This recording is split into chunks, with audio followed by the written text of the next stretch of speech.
ਅਸੀਂ ਜਾਂਦੇ ਹੀ ਲੀਡਰ ਬਣ ਗਏ सन 70 'ਚ। ਅਜੇ ਮੈਨੂੰ ਮੇਰਾ ਖਿਆਲ ਦਾੜੀ ਵੀ 72-73 'ਚ ਆਈ ਸੀ। ਅਸੀਂ ਮੂਵਮੈਂਟ ਦੇ ਵਿੱਚ ਉਤਰ ਗਏ ਤੇ ਮੈਨੂੰ maintenance of internal security act ਜਿਹੜਾ 71 'ਚ ਮੇਰਾ ਖਿਆਲ ਬਣਿਆ ਸੀ, 72 'ਚ ਸਾਡੇ ਤੇ ਲਾਗੂ ਕਰਤਾ ਤੇ 2 ਮਹੀਨੇ ਜੇਲ੍ਹ 'ਚ ਪਾਤਾ। ਬੜੀਆਂ ਸਿਫਾਰਸ਼ਾਂ ਦੇ ਨਾਲ ਮੈਨੂੰ ਐਡਮਿਸ਼ਨ ਮਿਲੀ। ਸਾਨੂੰ ਬਲੈਕ ਲਿਸਟ ਕਰਤਾ ਸੀਗਾ ਪੰਜਾਬ ਦੇ ਅੰਦਰ। 4 ਕਿਤਾਬਾਂ ਜਿਹੜੀਆਂ ਲਿਖੀਆਂ ਬਾਈ ਚਾਂਸ ਸੀ, ਮੈਨੂੰ ਆਪ ਹੀ ਨਹੀਂ ਸੀ ਪਤਾ ਮੈਂ ਇਕਨੋਮਿਕਸ ਲਿਖ ਰਿਹਾ। ਉਹ ਤਾਂ ਮੈਨੂੰ ਲਾਇਬ੍ਰੇਰੀ 'ਚ ਜਦੋਂ ਗਿਆ ਮੈਂ ਦੇਖਿਆ ਕਿ ਮੇਰੀਆਂ ਕਿਤਾਬਾਂ ਉਹਨਾਂ ਨੇ ਇਕਨੋਮਿਕਸ ਦੇ ਸੈਕਸ਼ਨ 'ਚ ਕਲਾਸੀਫਾਈ ਕੀਤੀਆਂ ਹੋਈਆਂ। ਮੈਂ ਆਪਣੀ ਵੱਲੋਂ ਸੋਸ਼ੀਓਲੋਜੀ ਲਿਖ ਰਿਹਾ ਸੀ। ਜੋ ਤੁਸੀਂ ਅੱਜ ਸੋਚਦੇ ਆ, ਜੇ ਕੱਲ੍ਹ ਵੀ ਉਂਝ ਹੀ ਸੋਚੀ ਜਾਂਦੇ, ਪਰਸੋਂ ਵੀ ਉਂਝ ਹੀ ਸੋਚੀ ਜਾਂਦੇ, ਇਹਦਾ ਮਤਲਬ ਤੁਸੀਂ ਪਹਿਲਾਂ ਹੀ ਡੈਡ ਆ। ਇੰਡੀਆ ਅਗੇਂਸਟ ਕਰਪਸ਼ਨ ਸਾਨੂੰ ਬਾਅਦ 'ਚ ਪਤਾ ਲੱਗਾ। ਮੈਂ ਵੀ ਮੀਟਿੰਗਾਂ ਅਟੈਂਡ ਕਰਦਾ ਰਿਹਾ, ਮੈਨੂੰ ਤਾਂ ਪਤਾ ਹੀ ਨਹੀਂ ਸੀ ਲੱਗਾ ਕਿ RSS ਦੇ ਮੀਟਿੰਗਾਂ 'ਚ ਅਟੈਂਡ ਕਰ ਰਿਹਾ ਮੈਂ ਸਗੋਂ ਉਹਦੇ 'ਚ ਉਸ ਮੂਵਮੈਂਟ ਦੇ ਵਿੱਚ ਮੈਂ ਕੈਲਕੂਲੇਟ ਕਰ ਰਿਹਾ ਸੀ ਤਕਰੀਬਨ 17 ਲੱਖ ਰੁਪਈਆ ਮੈਂ ਖਰਚ ਦਿੱਤਾ। ਮੇਰੇ ਵਰਗਾ ਹੁਣ ਇੱਕ ਟੀਚਰ ਹੈ, ਥੋੜ੍ਹਾ ਪੈਸਾ ਇੰਨਾ। ਕਿ ਦੀਪ ਸਿੱਧੂ ਦੀ ਪੋਲੀਟਿਕਸ ਤੇ ਉਹਦੇ ਪਿਉਂਦੜੇਬਾਜ਼ੀ ਨਾਲ ਮੈਂ ਕਦੀ ਸਹਿਮਤ ਨਹੀਂ ਸੀ।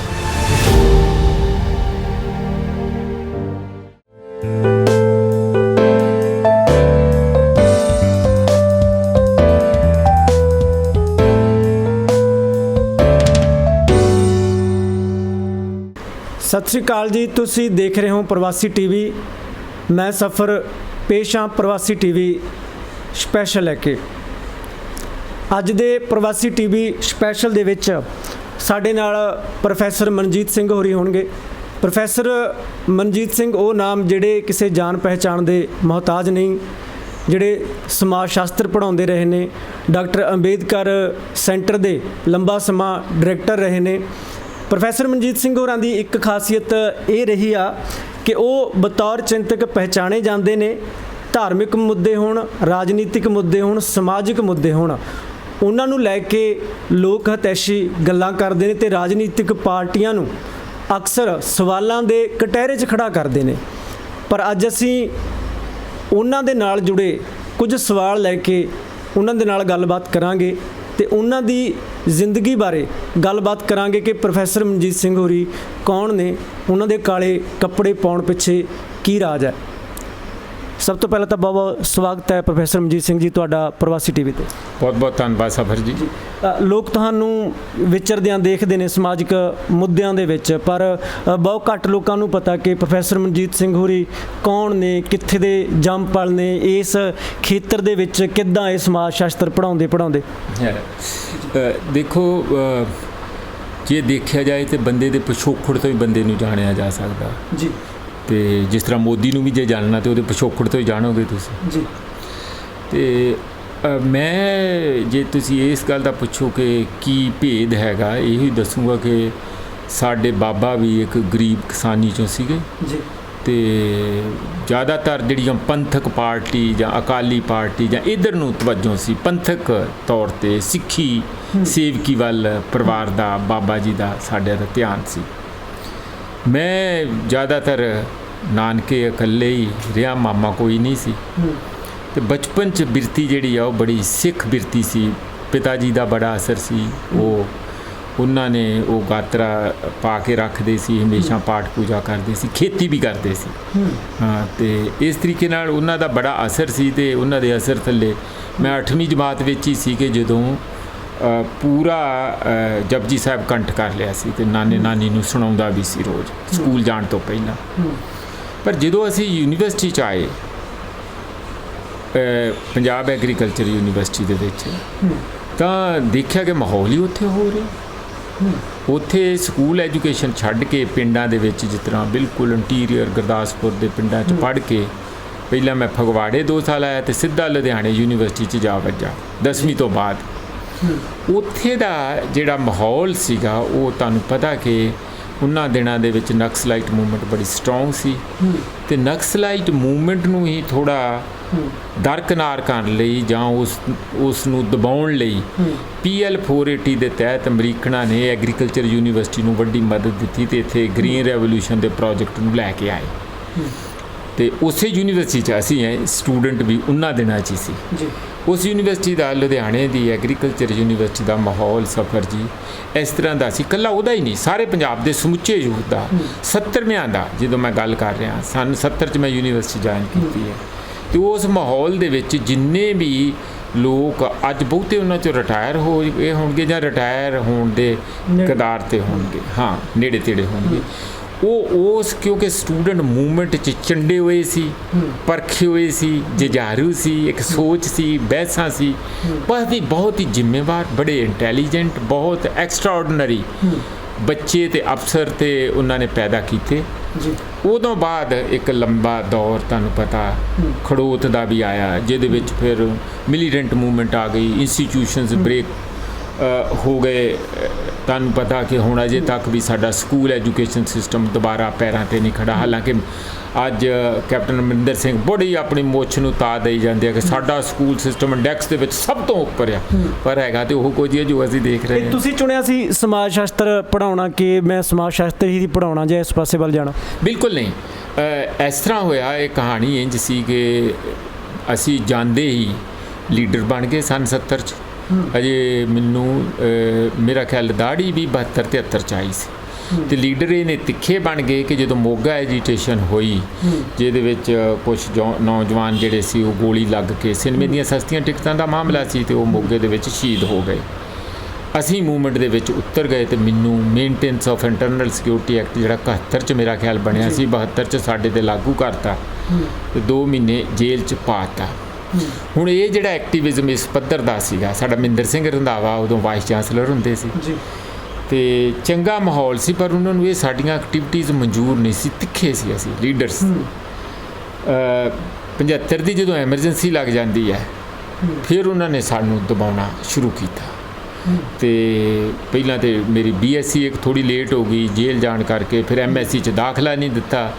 ਫਿਰ ਜਦੋਂ 2 ਸਾਲ 1.5 ਸਾਲ ਇੰਜ ਲੰਘ ਗਿਆ, ਫਿਰ ਜਦੋਂ ਦਾਖਲਾ ਮਿਲਿਆ ਹੀ ਮਿਲਿਆ ਤਾਂ ਉਹ ਕਹਿੰਦੇ ਜੀ ਇੱਕ ਟੁੱਟਾ ਜਿਹਾ ਉੱਥੇ ਡਿਪਾਰਟਮੈਂਟ ਹੈਗਾ ਸੋਸ਼ੀਓਲੋਜੀ, ਉਹਦੇ 'ਚ ਦਾਖਲਾ ਤੁਹਾਨੂੰ ਦੇ ਦਿਓ। ਉਹ ਵੀ ਬੜੀਆਂ ਸਿਫਾਰਸ਼ਾਂ ਤੋਂ ਬਾਅਦ, ਅਮਰੀਕ ਸਿੰਘ ਉਦੋਂ ਵਾਈਸ ਚਾਂਸਲਰ ਬਣ ਚੁੱਕੇ ਸੀ ਅਤੇ ਬੜੀਆਂ ਸਿਫਾਰਸ਼ਾਂ ਦੇ ਨਾਲ ਮੈਨੂੰ ਐਡਮਿਸ਼ਨ ਮਿਲੀ। ਸਾਨੂੰ ਬਲੈਕ ਲਿਸਟ ਕਰਤਾ ਸੀਗਾ ਪੰਜਾਬ ਦੇ ਅੰਦਰ ਕਿ ਇਹਨਾਂ ਨੂੰ ਮਤਲਬ ਤਾਈਆਂ ਨਹੀਂ ਸੀ ਦਾਖਲਾ ਦਿੰਦੇ, ਹੋਰ ਤਾਂ ਸਾਨੂੰ ਕੋਈ ਕੰਡੇ ਥੋੜ੍ਹੀ ਲੱਗੇ ਸੀਗੇ, ਪੜ੍ਹਨ ਵਾਲੇ ਸੀ। ਸਾਡੀ ਥਰੂ ਆਊਟ ਫਸਟ ਡਿਵੀਜ਼ਨ ਰਹੀ ਹੈ ਮੇਰੀ, ਹਾਈ ਫਸਟ ਮੈਰਿਟ ਫੈਲੋਸ਼ਿਪ ਲਿਆ ਮੈਂ UGC ਦਾ, MPhil PhD ਨੰਬਰਾਂ ਦੇ ਸਿਰ 'ਤੇ ਮੈਰਿਟ 'ਤੇ ਮੈਂ ਵਜ਼ੀਫਾ ਲੈ ਕੇ ਕੀਤੀ ਹੈਗੀ। ਪਰ ਉਹ ਸਾਨੂੰ ਉਹਨਾਂ ਦੀ ਜਿਹੜੇ ਕਿ ਅਸੀਂ ਬੋਲਦੇ ਸੀ ਜਿਵੇਂ ਹੁਣ ਵੀ ਬੋਲਦੇ ਹਾਂ, ਇਹ ਮਨਜ਼ੂਰ ਨਹੀਂ ਸੀ, ਉਹਨਾਂ ਨੇ ਸਾਨੂੰ ਬਾਹਰ ਕੱਢਿਆ ਹੋਇਆ ਸੀ। ਪਰ ਅਸੀਂ ਕਾਹਨੂੰ ਜਾਣ ਵਾਲੇ ਸੀ, ਅਸੀਂ ਵੀ ਭੂਤਾਂ ਵਾਂਗੂ ਚੰਬੜੇ ਸੀ। ਅਤੇ ਸਫ਼ਰ ਫਿਰ ਉਹ ਇਵੈਂਚੁਅਲੀ ਕੀ ਹੋਇਆ ਕਿ ਜਿਹੜਾ ਇਹ ਐਮਰਜੈਂਸੀ ਦੇ ਦੌਰਾਨ ਫਿਰ ਮੇਰਾ ਸਬਜੈਕਟ ਮਜਬੂਰਨ ਬਦਲਣਾ ਪਿਆ, ਸੋਸ਼ੀਓਲੋਜੀ ਹੋ ਗਿਆ। ਜਦੋਂ ਸੋਸ਼ੀਓਲੋਜੀ ਦੀ MSc ਦੀ ਡਿਗਰੀ ਉਹਨਾਂ ਨੇ ਮੈਨੂੰ ਦੇ ਦਿੱਤੀ ਐਗਰੀਕਲਚਰ ਯੂਨੀਵਰਸਿਟੀ ਨੇ, ਫਿਰ ਮੈਨੂੰ ਉਦੋਂ ਤੱਕ ਇਉਂ ਲੱਗਾ ਐਮਰਜੈਂਸੀ ਖਤਮ ਹੋ ਗਈ ਸੀ। ਸੰਨ 79 'ਚ ਮੈਂ ਆ ਗਿਆ ਇੱਧਰ ਪੰਜਾਬ ਯੂਨੀਵਰਸਿਟੀ ਚੰਡੀਗੜ੍ਹ 'ਚ, ਇੱਥੋਂ MPhil PhD ਮੈਂ ਸੋਸ਼ੀਓਲੋਜੀ 'ਚ ਇਸ ਕਰਕੇ ਕੀਤੀ। ਸੋਸ਼ਲ ਸਾਇੰਸ ਮੇਰੀ ਫਸਟ ਲਵ ਨਹੀਂ ਸੀਗਾ ਫਰੈਂਕਲੀ ਟੈਲਿੰਗ, ਪਰ ਮੈਂ ਹੁਣ ਜਦੋਂ ਪਿੱਛੇ ਨੂੰ ਦੇਖ ਕੇ ਝਾਤ ਮਾਰ ਕੇ ਦੇਖਦਾ, ਇਹ ਚੰਗਾ ਹੀ ਹੋਇਆ। ਮੈਂ ਜਿਉਂ ਦੇਖੋ ਤੇ ਅਕੈਡਮਿਕਸ ਮੈਨੂੰ ਕੋਈ ਫਾਰਮਲ ਅਕੈਡਮਿਸ਼ੀਅਨ ਬਣਨ ਦਾ, ਕਦੀ ਸੋਸ਼ੀਓਲੋਜਿਸਟ ਐਕਸਟਰਾਆਰਡੀਨਰੀ ਬਣਾ ਜਾਂ ਕਦੀ ਕੋਈ ਚਾਹ ਨਹੀਂ ਸੀ। ਖੇਤੀ 'ਚ ਵੀ ਇਸ ਕਰਕੇ ਕਿਉਂਕਿ ਅਸੀਂ ਖੇਤੀਬਾੜੀ ਦੇ ਲੋਕ ਚਲਾ ਗਿਆ ਸੀ, ਕੋਈ ਉਹਦੀ ਹੋਰ ਵੇ ਤੋਂ ਵੱਡਾ ਫੰਡਾ ਨਹੀਂ ਸੀ ਕਿ ਮੈਂ ਐਗਰੀਕਲਚਰ ਸਾਇੰਟਿਸਟ ਬਣਨਾ, ਫਨ ਦੀ ਖਾਤਰ ਚੱਲੇ ਰਹੇ। ਅਤੇ ਜਦੋਂ ਮੈਂ ਇਸ ਯੂਨੀਵਰਸਿਟੀ 'ਚ ਵੀ ਹਾਂ, ਮੈਂ ਫਿਲਾਸਫੀ ਮੈਨੂੰ ਬੜੀ ਚੰਗੀ ਲੱਗਦੀ ਹੈ, ਜਿੰਨੀ ਕੁ ਲੋੜ ਪੈਂਦੀ ਪੜ੍ਹੇ ਵੀ ਹਾਂ, philosophy of social science. Economics 'ਚ ਮੈਂ ਕਿਤਾਬਾਂ ਲਿਖੀਆਂ, 4 ਕਿਤਾਬਾਂ ਜਿਹੜੀਆਂ ਲਿਖੀਆਂ ਬਾਈ ਚਾਂਸ ਜਾਂ ਮੈਨੂੰ ਆਪ ਹੀ ਨਹੀਂ ਸੀ ਪਤਾ ਮੈਂ ਇਕਨੋਮਿਕਸ ਲਿਖ ਰਿਹਾ। ਉਹ ਤਾਂ ਮੈਨੂੰ ਲਾਇਬ੍ਰੇਰੀ 'ਚ ਜਦੋਂ ਗਿਆ ਮੈਂ ਦੇਖਿਆ ਕਿ ਮੇਰੀਆਂ ਕਿਤਾਬਾਂ ਉਹਨਾਂ ਨੇ ਇਕਨੋਮਿਕਸ ਦੇ ਸੈਕਸ਼ਨ 'ਚ ਕਲਾਸੀਫਾਈ ਕੀਤੀਆਂ ਹੋਈਆਂ। ਮੈਂ ਆਪਣੀ ਵੱਲੋਂ ਸੋਸ਼ੀਓਲੋਜੀ ਲਿਖ ਰਿਹਾ ਸੀ ਅਤੇ ਸੋਸ਼ੀਓਲੋਜੀ ਮੈਂ ਪੜ੍ਹਾਉਂਦਾ ਰਿਹਾ, ਉੱਥੋਂ ਹੀ ਰਿਟਾਇਰ ਹੋਇਆ। ਸਟੂਡੈਂਟ ਲੀਡਰ ਤਾਂ ਰਹੇ ਹੀ ਰਹੇ ਜਿੰਨਾ ਚਿਰ ਉੱਥੇ ਰਹੇ, ਲਗਾਤਾਰ ਰਹਿਣ ਜਾਣੀ ਖੜਕੂ ਲੀਡਰ। ਇਸੇ ਤਰੀਕੇ ਨਾਲ ਜਦੋਂ ਇੱਥੇ ਆ ਗਏ, ਇੱਥੇ ਵੀ ਪੰਜਾਬ ਯੂਨੀਵਰਸਿਟੀ 'ਚ ਮੈਂ ਪੂਟਾ ਦਾ ਪ੍ਰਧਾਨ ਰਿਹਾ, ਸੈਕਟਰੀ ਰਿਹਾ। ਇੱਕ ਵਾਰੀ 143 ਦਿਨ ਲੰਮੀ ਧਰਨਾ ਦਵਾਇਆ, ਇਹ ਵਿਦਆਊਟ ਸਿੰਗਲ ਡੇ ਬ੍ਰੇਕ। 143 ਦਿਨ ਬਹੁਤ ਹੈਲ ਆਫ ਏ ਟਾਈਮ ਹੁੰਦਾ, ਜਿਹੜੇ 2 ਦਿਨ ਨਹੀਂ ਟੀਚਰ ਬਾਹਰ ਨਿਕਲਦੇ, ਸੜਕ 'ਤੇ ਬਿਠਾ ਕੇ ਰੱਖੇ। ਅਤੇ ਉਹ ਮੇਰੇ ਹੀ ਉਦੋਂ ਲੀਡਰਸ਼ਿਪ ਦੇਤੀ ਸੀਗੇ। ਅਤੇ ਇੰਝ ਮੈਂ ਲਗਾਤਾਰ ਜਿਹੜਾ ਸਾਨੂੰ ਜਾਣੀ ਇੰਝ ਸਮਝ ਲਓ ਕਿ ਸਾਡੇ ਹਿੱਸੇ ਇਸ ਕਿਸਮ ਦੀ ਗੁੜਤੀ ਮਿਲ ਗਈ ਸਾਨੂੰ ਸ਼ੁਰੂ ਤੋਂ, ਜਾਂ ਸਾਡੇ ਹਿੱਸੇ ਇਹੀ ਕੰਮ ਲੱਗਾ ਸੀ ਬਈ ਕੁਛ ਨਾ ਕੁਛ ਨਾਅਰੇ ਜਿਹੜੇ ਆ ਉਹ ਲੋਕਾਂ ਦੇ ਹੱਕ 'ਚ, ਭਾਵੇਂ ਉਹ ਟੀਚਰ ਸੀ, ਭਾਵੇਂ ਸਟੂਡੈਂਟ ਸੀ, ਭਾਵੇਂ ਹੁਣ ਕਿਸਾਨ ਆ, ਉਹ ਮਾਰਦੇ ਹੀ ਰਹੋ। ਤੁਸੀਂ ਯੂਨੀਵਰਸਿਟੀ ਦੇ ਵਿੱਚ ਯੂਨੀਵਰਸਿਟੀ ਦੀ ਸਿਆਸਤ ਕੀਤੀ, ਹੁਣ ਵੀ ਮੁੰਡੇ ਕਰਦੇ ਨੇ, ਪਰ ਅੱਜ ਕੱਲ੍ਹ ਇੱਥੋਂ ਤੱਕ ਵੀ ਗੱਲਾਂ ਜੱਗ ਜ਼ਾਹਿਰ ਨੇ ਕਿ ਜਿਹੜੀਆਂ ਰਾਜਨੀਤਿਕ ਧਿਰਾਂ ਨੇ ਉਹ ਦਖਲਅੰਦਾਜ਼ੀ ਕਰਦੀਆਂ ਨੇ ਜਾਂ ਮੁੰਡਿਆਂ ਤੱਕ ਪਹੁੰਚ ਵੀ ਕਰਦੀਆਂ ਨੇ। ਤੁਹਾਡੇ ਵੇਲੇ ਵੀ ਇੱਦਾਂ ਦਾ ਰਿਹਾ, ਜਾਂ ਤੁਸੀਂ ਕਿਵੇਂ ਦੇਖਦੇ ਹੋ ਤੁਹਾਡੇ ਵੇਲੇ ਦੀ ਸਟੂਡੈਂਟ ਪੋਲਿਟਿਕਸ ਨੂੰ ਤੇ ਹੁਣ ਦੀ ਸਟੂਡੈਂਟ ਪੋਲਿਟਿਕਸ ਨੂੰ? ਉਹ ਜਿਹੜੀ ਹੈ ਨਾ, ਸਾਰਾ ਹੀ 70ਵਿਆਂ ਦਾ ਦਹਾਕਾ ਗਲੋਬਲੀ, ਇਹ ਨਹੀਂ ਕਿ ਸਾਡੇ ਪੰਜਾਬ ਵਿੱਚ ਜਾਂ ਸਾਡੇ ਦੇਸ਼ 'ਚ, ਉਹ ਰੈਡੀਕਲ ਦਹਾਕਾ ਸੀ ਜਦੋਂ ਯੂਥ ਪੂਰੀ ਦੁਨੀਆ ਦੀ ਤਰਜ਼ ਤੇ ਤੌਰ ਤਰੀਕਿਆਂ ਨੂੰ ਤੈਅ ਕਰਨ ਦਾ ਨਿਸ਼ਚਾ ਲੈ ਕੇ ਬੈਠਾ ਸੀ। ਤੁਸੀਂ ਪੈਰਿਸ ਦੀਆਂ ਦੇਖੋ, ਵੱਡੀਆਂ ਰੈਲੀਆਂ ਹੁੰਦੀਆਂ ਸੀ ਸਟੂਡੈਂਟਸ ਦੀਆਂ, ਉਹ ਕਿਤਾਬਾਂ ਮਿਲ ਜਾਂਦੀਆਂ, ਔਰ ਉਹ ਜਿੰਨੇ ਪੋਲੀਟੀਕਲ ਭਾਸ਼ਣ ਉੱਥੇ ਹੁੰਦੇ ਸੀਗੇ ਕਿ ਬੜੇ ਹਾਈਲੀ ਪੋਲੀਟੀਕਲ ਆਈਡੀਓਲੋਜੀਕਲੀ ਓਰੀਐਂਟਡ ਲੋਕ ਸਟੂਡੈਂਟਸ। ਸਾਡੇ ਵੀ ਪੰਜਾਬ ਦੇ ਅੰਦਰ ਰਾਈਟ ਕੁਝ ਨਹੀਂ ਸੀਗਾ ਹੈਗਾ, ਨਾ ਬੀਜੇਪੀ, ਨਾ ਕਾਂਗਰਸ, ਨਾ ਕੁਛ ਇਹੋ ਜਿਹਾ ਕੁਛ ਨਹੀਂ ਸੀ। ਜਿੰਨੀ ਸਟੂਡੈਂਟ ਮੂਵਮੈਂਟ ਸੀ ਉਹ ਲੈਫਟ ਦੀ ਸੀ। ਉਹ CPI ਦੀ ਹੋ ਸਕਦੀ ਆ, ਜਾਣੀ ਮਾਈਲਡਰ ਲੈਫਟ, ਉਹ ਨਕਸਲਾਈਟਾਂ ਦੀ ਹੋ ਸਕਦੀ, ਜਿਹੜੀ ਕਿ ਐਗਰੀਕਲਚਰ ਯੂਨੀਵਰਸਿਟੀ ਦੇ ਵਿੱਚ ਵੀ ਸੀ ਕਾਫੀ ਸੀ, ਤੇ ਜਾਂ ਉਹ CPM ਦੇ ਜਿਹੜੇ ਵਿੱਚ ਵਿਚਾਲੇ ਜਿਹਦੇ ਉਹਨਾਂ ਦਿਨਾਂ 'ਚ ਜਿਵੇਂ ਸਮਝਦੇ ਸੀ ਵੀ ਥੋੜ੍ਹੇ ਜਿਹੇ ਰੈਡੀਕਲ ਤੇ ਥੋੜ੍ਹੇ ਜਿਹੇ ਘੱਟ ਰੈਡੀਕਲ। ਇਸ ਕਿਸਮ ਦੇ ਤਿੰਨੇ ਹੀ ਸ਼ੇਡ ਦੇ, ਜਾਣੀ ਤੁਸੀਂ ਕਹਿ ਸਕਦੇ ਆ ਡਾਰਕ ਰੈੱਡ ਤੇ ਪਿੰਕ ਕਲਰ ਦੀ ਲੈਫਟ ਪੋਲਿਟਿਕਸ ਹੀ ਯੂਥ ਦੇ ਵਿੱਚ ਸੀਗੀ। ਹੋਰ ਉਹਨਾਂ ਨੂੰ ਕੋਈ ਚੀਜ਼ ਭਾਉਂਦੀ ਨਹੀਂ ਸੀ, ਚੰਗੀ ਨਹੀਂ ਸੀ ਲੱਗਦੀ। ਤੇ ਇਸ ਕਰਕੇ ਜਿਹੜਾ ਅੱਜ ਦੀ ਰਾਜਨੀਤੀ ਹੈ, ਇਹ ਤੇ ਉਸ ਰਾਜਨੀਤੀ ਦਾ ਬਹੁਤ ਫਰਕ ਹੈ। ਦਿਨ ਰਾਤ ਦਾ ਫਰਕ। ਮੈਂ ਇੱਕੋ ਹੀ ਗੱਲ ਤੁਹਾਨੂੰ ਦੱਸ ਕੇ ਤੁਹਾਨੂੰ ਅੰਦਾਜ਼ਾ ਲਾ ਲਓ, ਸਾਡੇ ਕੋਲ ਪੈਸੇ ਨਹੀਂ ਸੀ ਹੁੰਦੇ, ਸੱਚੀ ਗੱਲ ਹੈ। 100 ਰੁਪਈਆ ਵੀ ਸਾਡੇ ਕੋਲ ਮਹੀਨੇ ਦਾ ਹੁੰਦਾ ਨਹੀਂ ਸੀ। 10 ਉੱਥੋਂ ਮੰਗ, 20 ਉੱਥੋਂ ਮੰਗ, ਬੜਾ ਔਖੇ ਹੋ ਕੇ ਕਈਆਂ ਨੂੰ ਤੇ ਅਸੀਂ ਰੋਟੀਆਂ ਵੀ ਇੱਕ ਥਾਲੀ ਮੰਗਾ ਕੇ 2 ਨੇ ਖਾਣੀਆਂ ਚੋਰੀ। ਮਤਲਬ ਕੀ ਕਰੀਏ, ਪੈਸੇ ਸੱਚੀ ਗੱਲ, ਕਈ ਰੋਟੀਆਂ ਬੰਦ ਕਰਾ ਕੇ ਵੀ ਗੁਜ਼ਾਰਾ ਕਰਦੇ ਰਹੇ। ਪਰ ਜਿੱਥੋਂ ਤੱਕ ਕਮਿਟਮੈਂਟ ਦੀ ਗੱਲ ਸੀ ਨਾ ਸਫਰ, ਉਹ ਸਾਡੇ ਨੌਜਵਾਨਾਂ 'ਚ ਇੰਨੀ ਜ਼ਿਆਦਾ ਸੀ। ਆਪਣੇ ਘਰਦਿਆਂ ਦਾ ਪਤਾ ਹੋਵੇ ਭਈ ਕਿਊਬਾ 'ਚ ਕੀ ਹੋਇਆ, ਵੀਅਤਨਾਮ 'ਚ ਕਿਵੇਂ ਹੋਇਆ, ਕਿਵੇਂ ਫਰਾਂਸ ਨੇ ਉੱਥੇ ਪਹਿਲਾਂ ਕਬਜ਼ਾ ਕੀਤਾ ਸੀ, ਉਹ ਕਿਉਂ ਚਲਾ ਗਿਆ ਜੀ, ਸਾਰੀ ਰਾਤ ਬਹਿਸ ਕਰੀ ਜਾਣੀ। ਕਿਵੇਂ ਅਮਰੀਕਾ ਉੱਥੇ ਫਿਰ ਆਪਣੀ ਅੰਬੈਸੀ ਦਾ ਸਮਾਨ ਸਾੜ ਕੇ ਧੂੰਆਂ ਕਰਕੇ ਆਖਰੀ ਹੈਲੀਕਾਪਟਰ ਵੀਅਤਨਾਮ 'ਚੋਂ ਉੱਡੇ, ਜਦੋਂ ਸਾਨੂੰ ਬੜੀ ਖੁਸ਼ੀ ਹੋਈ। ਇੱਥੇ ਨਾਅਰੇ ਲੱਗਣੇ, ਤੇਰਾ ਨਾਮ ਮੇਰਾ ਨਾਮ, ਲਾਓਸ, ਕੰਬੋਡੀਆ, ਵੀਅਤਨਾਮ, ਸਟੂਡੈਂਟਸ ਨੇ ਨਾਅਰੇ ਲਾਉਣੇ। ਵਿਸ਼ਵ ਦੀ ਸਿਆਸਤ ਤੇ ਨਜ਼ਰ ਰੱਖਦੇ ਸੀ ਪੂਰਾ, ਇਕੱਲਾ ਵਿਸ਼ਵ ਦਾ ਹੀ ਨਹੀਂ, ਇੱਕ ਉਹਨਾਂ ਦੀ ਸੋਚ ਵਿੱਚ ਜਿਹੜੇ ਲੋਕਾਂ ਦੇ ਵਿੱਚ ਅਜੇ ਵੀ ਆਰਥਿਕ ਤੇ ਸੱਭਿਆਚਾਰਕ ਤੇ ਵਿਦਿਅਕ ਗੁਲਾਮੀ ਹੈ, ਸਮਾਜਿਕ ਗੁਲਾਮੀ ਹੈ, ਜਾਤੀਵਾਦ, ਇਹ ਸਾਰਿਆਂ ਨੂੰ ਤੋੜ ਕੇ ਕਿਵੇਂ ਸੁੱਟਣਾ, ਇਹ ਅਸਲੀ ਇਨਕਲਾਬ ਥੱਲਿਓਂ ਧਰਾਤਲ ਤੇ ਕਰਕੇ ਕਿਵੇਂ ਇਸ ਤੇ ਅੱਗੇ ਤੁਰਨਾ ਆ, ਇਹ ਸਾਡੀ ਕਾਫੀ ਉਦੋਂ ਚਰਚਾ ਦਾ ਵਿਸ਼ਾ ਵੀ ਰਹਿੰਦਾ ਸੀ, ਸੋਚ ਦਾ ਹਿੱਸਾ ਵੀ ਸੀਗਾ। ਤੇ ਇਸ ਤਰੀਕੇ ਨਾਲ ਅਸੀਂ ਸਾਰੇ ਜਿਹੜੇ ਬੱਚੇ ਸੋਚਦੇ ਸੀ। ਤੁਸੀਂ ਸ਼ੁਰੂ ਤੋਂ ਕਿਹੜੀ ਸਮਾਜ ਪ੍ਰਤੀ, ਰਾਜਨੀਤੀ ਪ੍ਰਤੀ ਕਿਹੜੀ ਵਿਚਾਰਧਾਰਾ ਅਪਣਾਈ ਸੀ? ਉਦੋਂ ਬਾਅਦ ਉਹ ਜਿਹੜੀ ਵਿਚਾਰਧਾਰਾ ਉਹ ਟੁੱਟੀ ਵੀ ਜਾਂ ਬਦਲੀ ਵੀ?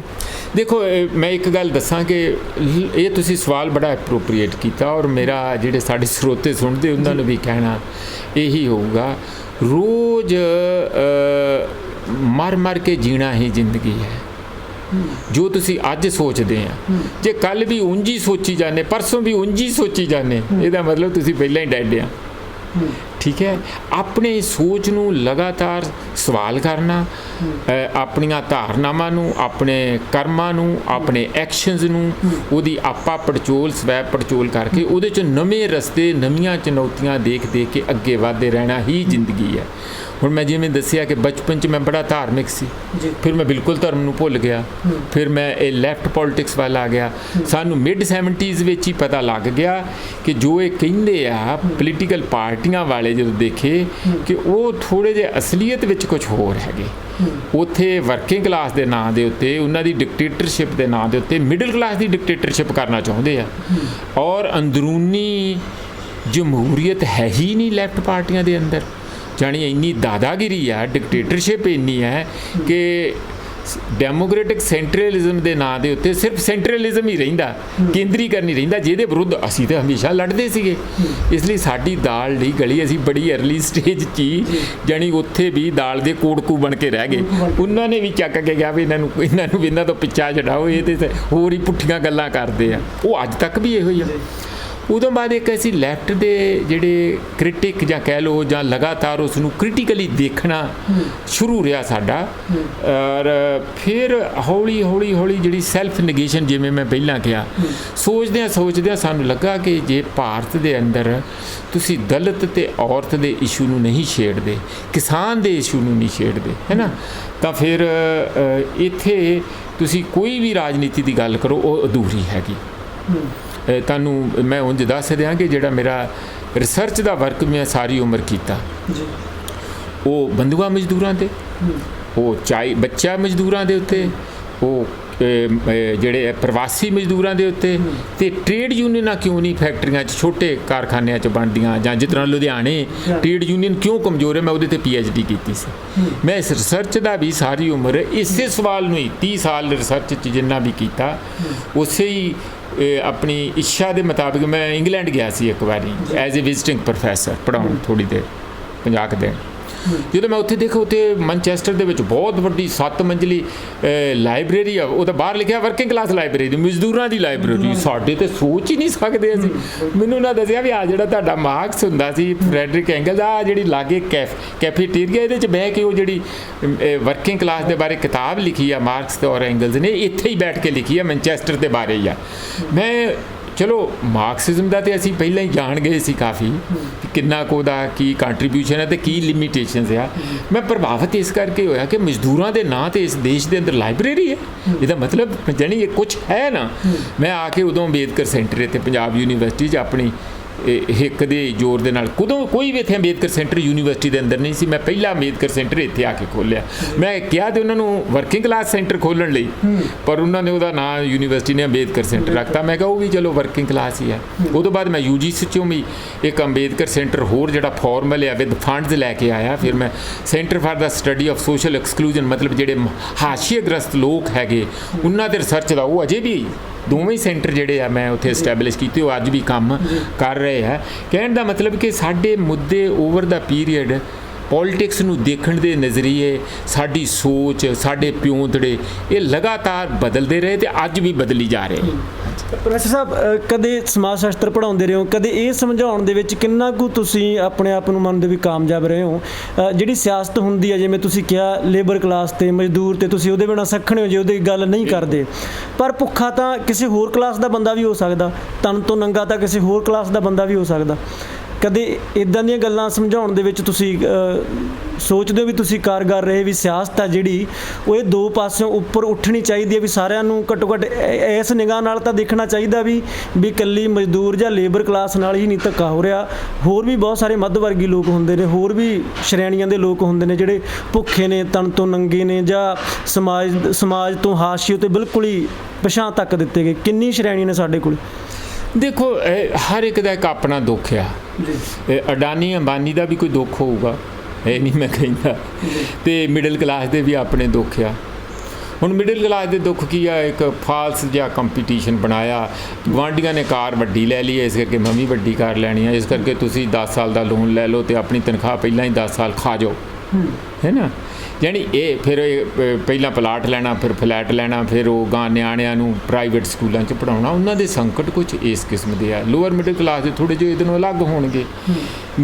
ਮੇਰਾ ਮਤਲਬ ਮੇਰਾ ਪਰਸਨਲ ਫੋਕਸ ਸਫਰ ਉਹਨਾਂ ਚੀਜ਼ਾਂ 'ਤੇ ਰਿਹਾ, ਜਿਸ ਤਰ੍ਹਾਂ ਗੁਰੂ ਨਾਨਕ ਦੇਵ ਜੀ, ਨੀਚਾ ਅੰਦਰ ਨੀਚ ਜਾਤ ਹੈ। ਮੈਂ ਆਪਣੇ ਆਪ ਨੂੰ ਕੋਈ ਕੰਪੇਅਰ ਨਹੀਂ ਕਰਕੇ, ਯਾਨੀ ਉਹ ਲੋਕ ਜਿਹੜੇ ਸਾਡਾ ਫੋਕਸ, ਕਿਉਂਕਿ ਸਾਨੂੰ ਆਪ ਵੀ ਫਾਦਰ ਸਾਹਿਬ ਵੱਲੋਂ ਜਾਂ ਹੋਰਨਾਂ ਵੱਲੋਂ ਵਿਰਸੇ 'ਚ ਮਿਲਿਆ ਵੀ ਇਹ ਕਿ ਜਿਹੜਾ ਅਤੀ ਗਰੀਬ ਗੁਰਬਾ, ਅਤੀ ਪਛੜ ਗਿਆ, ਉਹਦੇ 'ਚ ਹੈਗੇ ਆ ਦਲਿਤ, ਉਹਦੇ 'ਚ ਮਜ਼ਦੂਰ ਵੀ ਆ ਜਾਂਦੇ, ਗਰੀਬ ਮਜ਼ਦੂਰ, ਸਾਰੇ ਦਲਿਤ ਮਜ਼ਦੂਰ ਹੀ ਆ ਜ਼ਿਆਦਾਤਰ।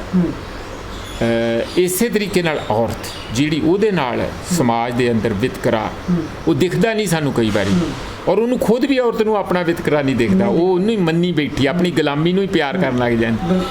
ਉਸ ਦੇ ਵਿੱਚੋਂ ਕਿਵੇਂ ਇਸੇ ਤਰੀਕੇ ਨਾਲ ਹੋਰ ਵੀ ਬਹੁਤ ਸੈਕਸ਼ਨ ਹੈਗੇ ਆ ਸਾਡੇ, ਆਦੀਵਾਸੀ ਹੈਗੇ ਆ, ਬਹੁਤ ਸਾਰੇ ਹੈਗੇ। ਅਤੇ ਮੇਰਾ ਫੋਕਸ ਫਰੈਂਕਲੀ ਜਿਨ੍ਹਾਂ ਨੂੰ ਅਸੀਂ ਬਿਲਕੁਲ ਹੀ ਦੂਰ ਆਪਣੇ ਤੋਂ ਕੀਤਾ, ਮੈਨੂੰ ਸੱਚੀ ਗੱਲ ਪੁੱਛੋ ਤੇ ਜਿੰਨਾ ਕੁ ਮੇਰਾ ਪੋਲੀਟੀਕਲ ਇਕੋਨਮੀ ਦਾ ਅਧਿਐਨ ਹੈਗਾ, ਯਾਨੀ ਪੋਲੀਟੀਕਲ ਇਕੋਨਮੀ ਦਾ ਮਤਲਬ ਕਿ ਸਾਡੀ ਜਿਹੜੀ ਅਰਥ ਵਿਵਸਥਾ ਕਿਵੇਂ ਉਹਨੂੰ ਪੋਲੀਟਿਕਸ ਇਸ ਢੰਗ ਨਾਲ ਕੰਟਰੋਲ ਕਰਦੀ ਹੈ ਕਿ ਉਹਦੇ ਵਿੱਚ ਕੁਝ ਕੁ ਸੈਕਸ਼ਨ ਨੂੰ ਤੁਸੀਂ ਇੰਨਾ ਵਿਰਵਾ ਰੱਖਦੇ ਸਾਧਨਾਂ ਤੋਂ ਕਿ ਉਹ ਇੱਕ ਆਮ ਸ਼ਹਿਰੀ ਜਾਂ ਆਮ ਇਨਸਾਨੀਅਤ ਵਾਲਾ ਜੀਵਨ ਨਹੀਂ ਜੀ ਸਕਦੇ। ਮੈਂ ਐਗਜ਼ਾਮਪਲ ਕਈ ਵਾਰੀ ਦਿੰਦਾ, ਅੱਜ ਇੱਥੇ ਜਿਹੜਾ ਚੰਡੀਗੜ੍ਹ 'ਚ ਬੈਠਾ ਬੰਦਾ 35-40 ਹਜ਼ਾਰ ਰੁਪਈਏ ਤਨਖਾਹ ਲੈਂਦਾ, ਉਹ 5-6 ਨੌਕਰ 7 ਨੌਕਰ ਰੱਖੀ ਬੈਠਾ।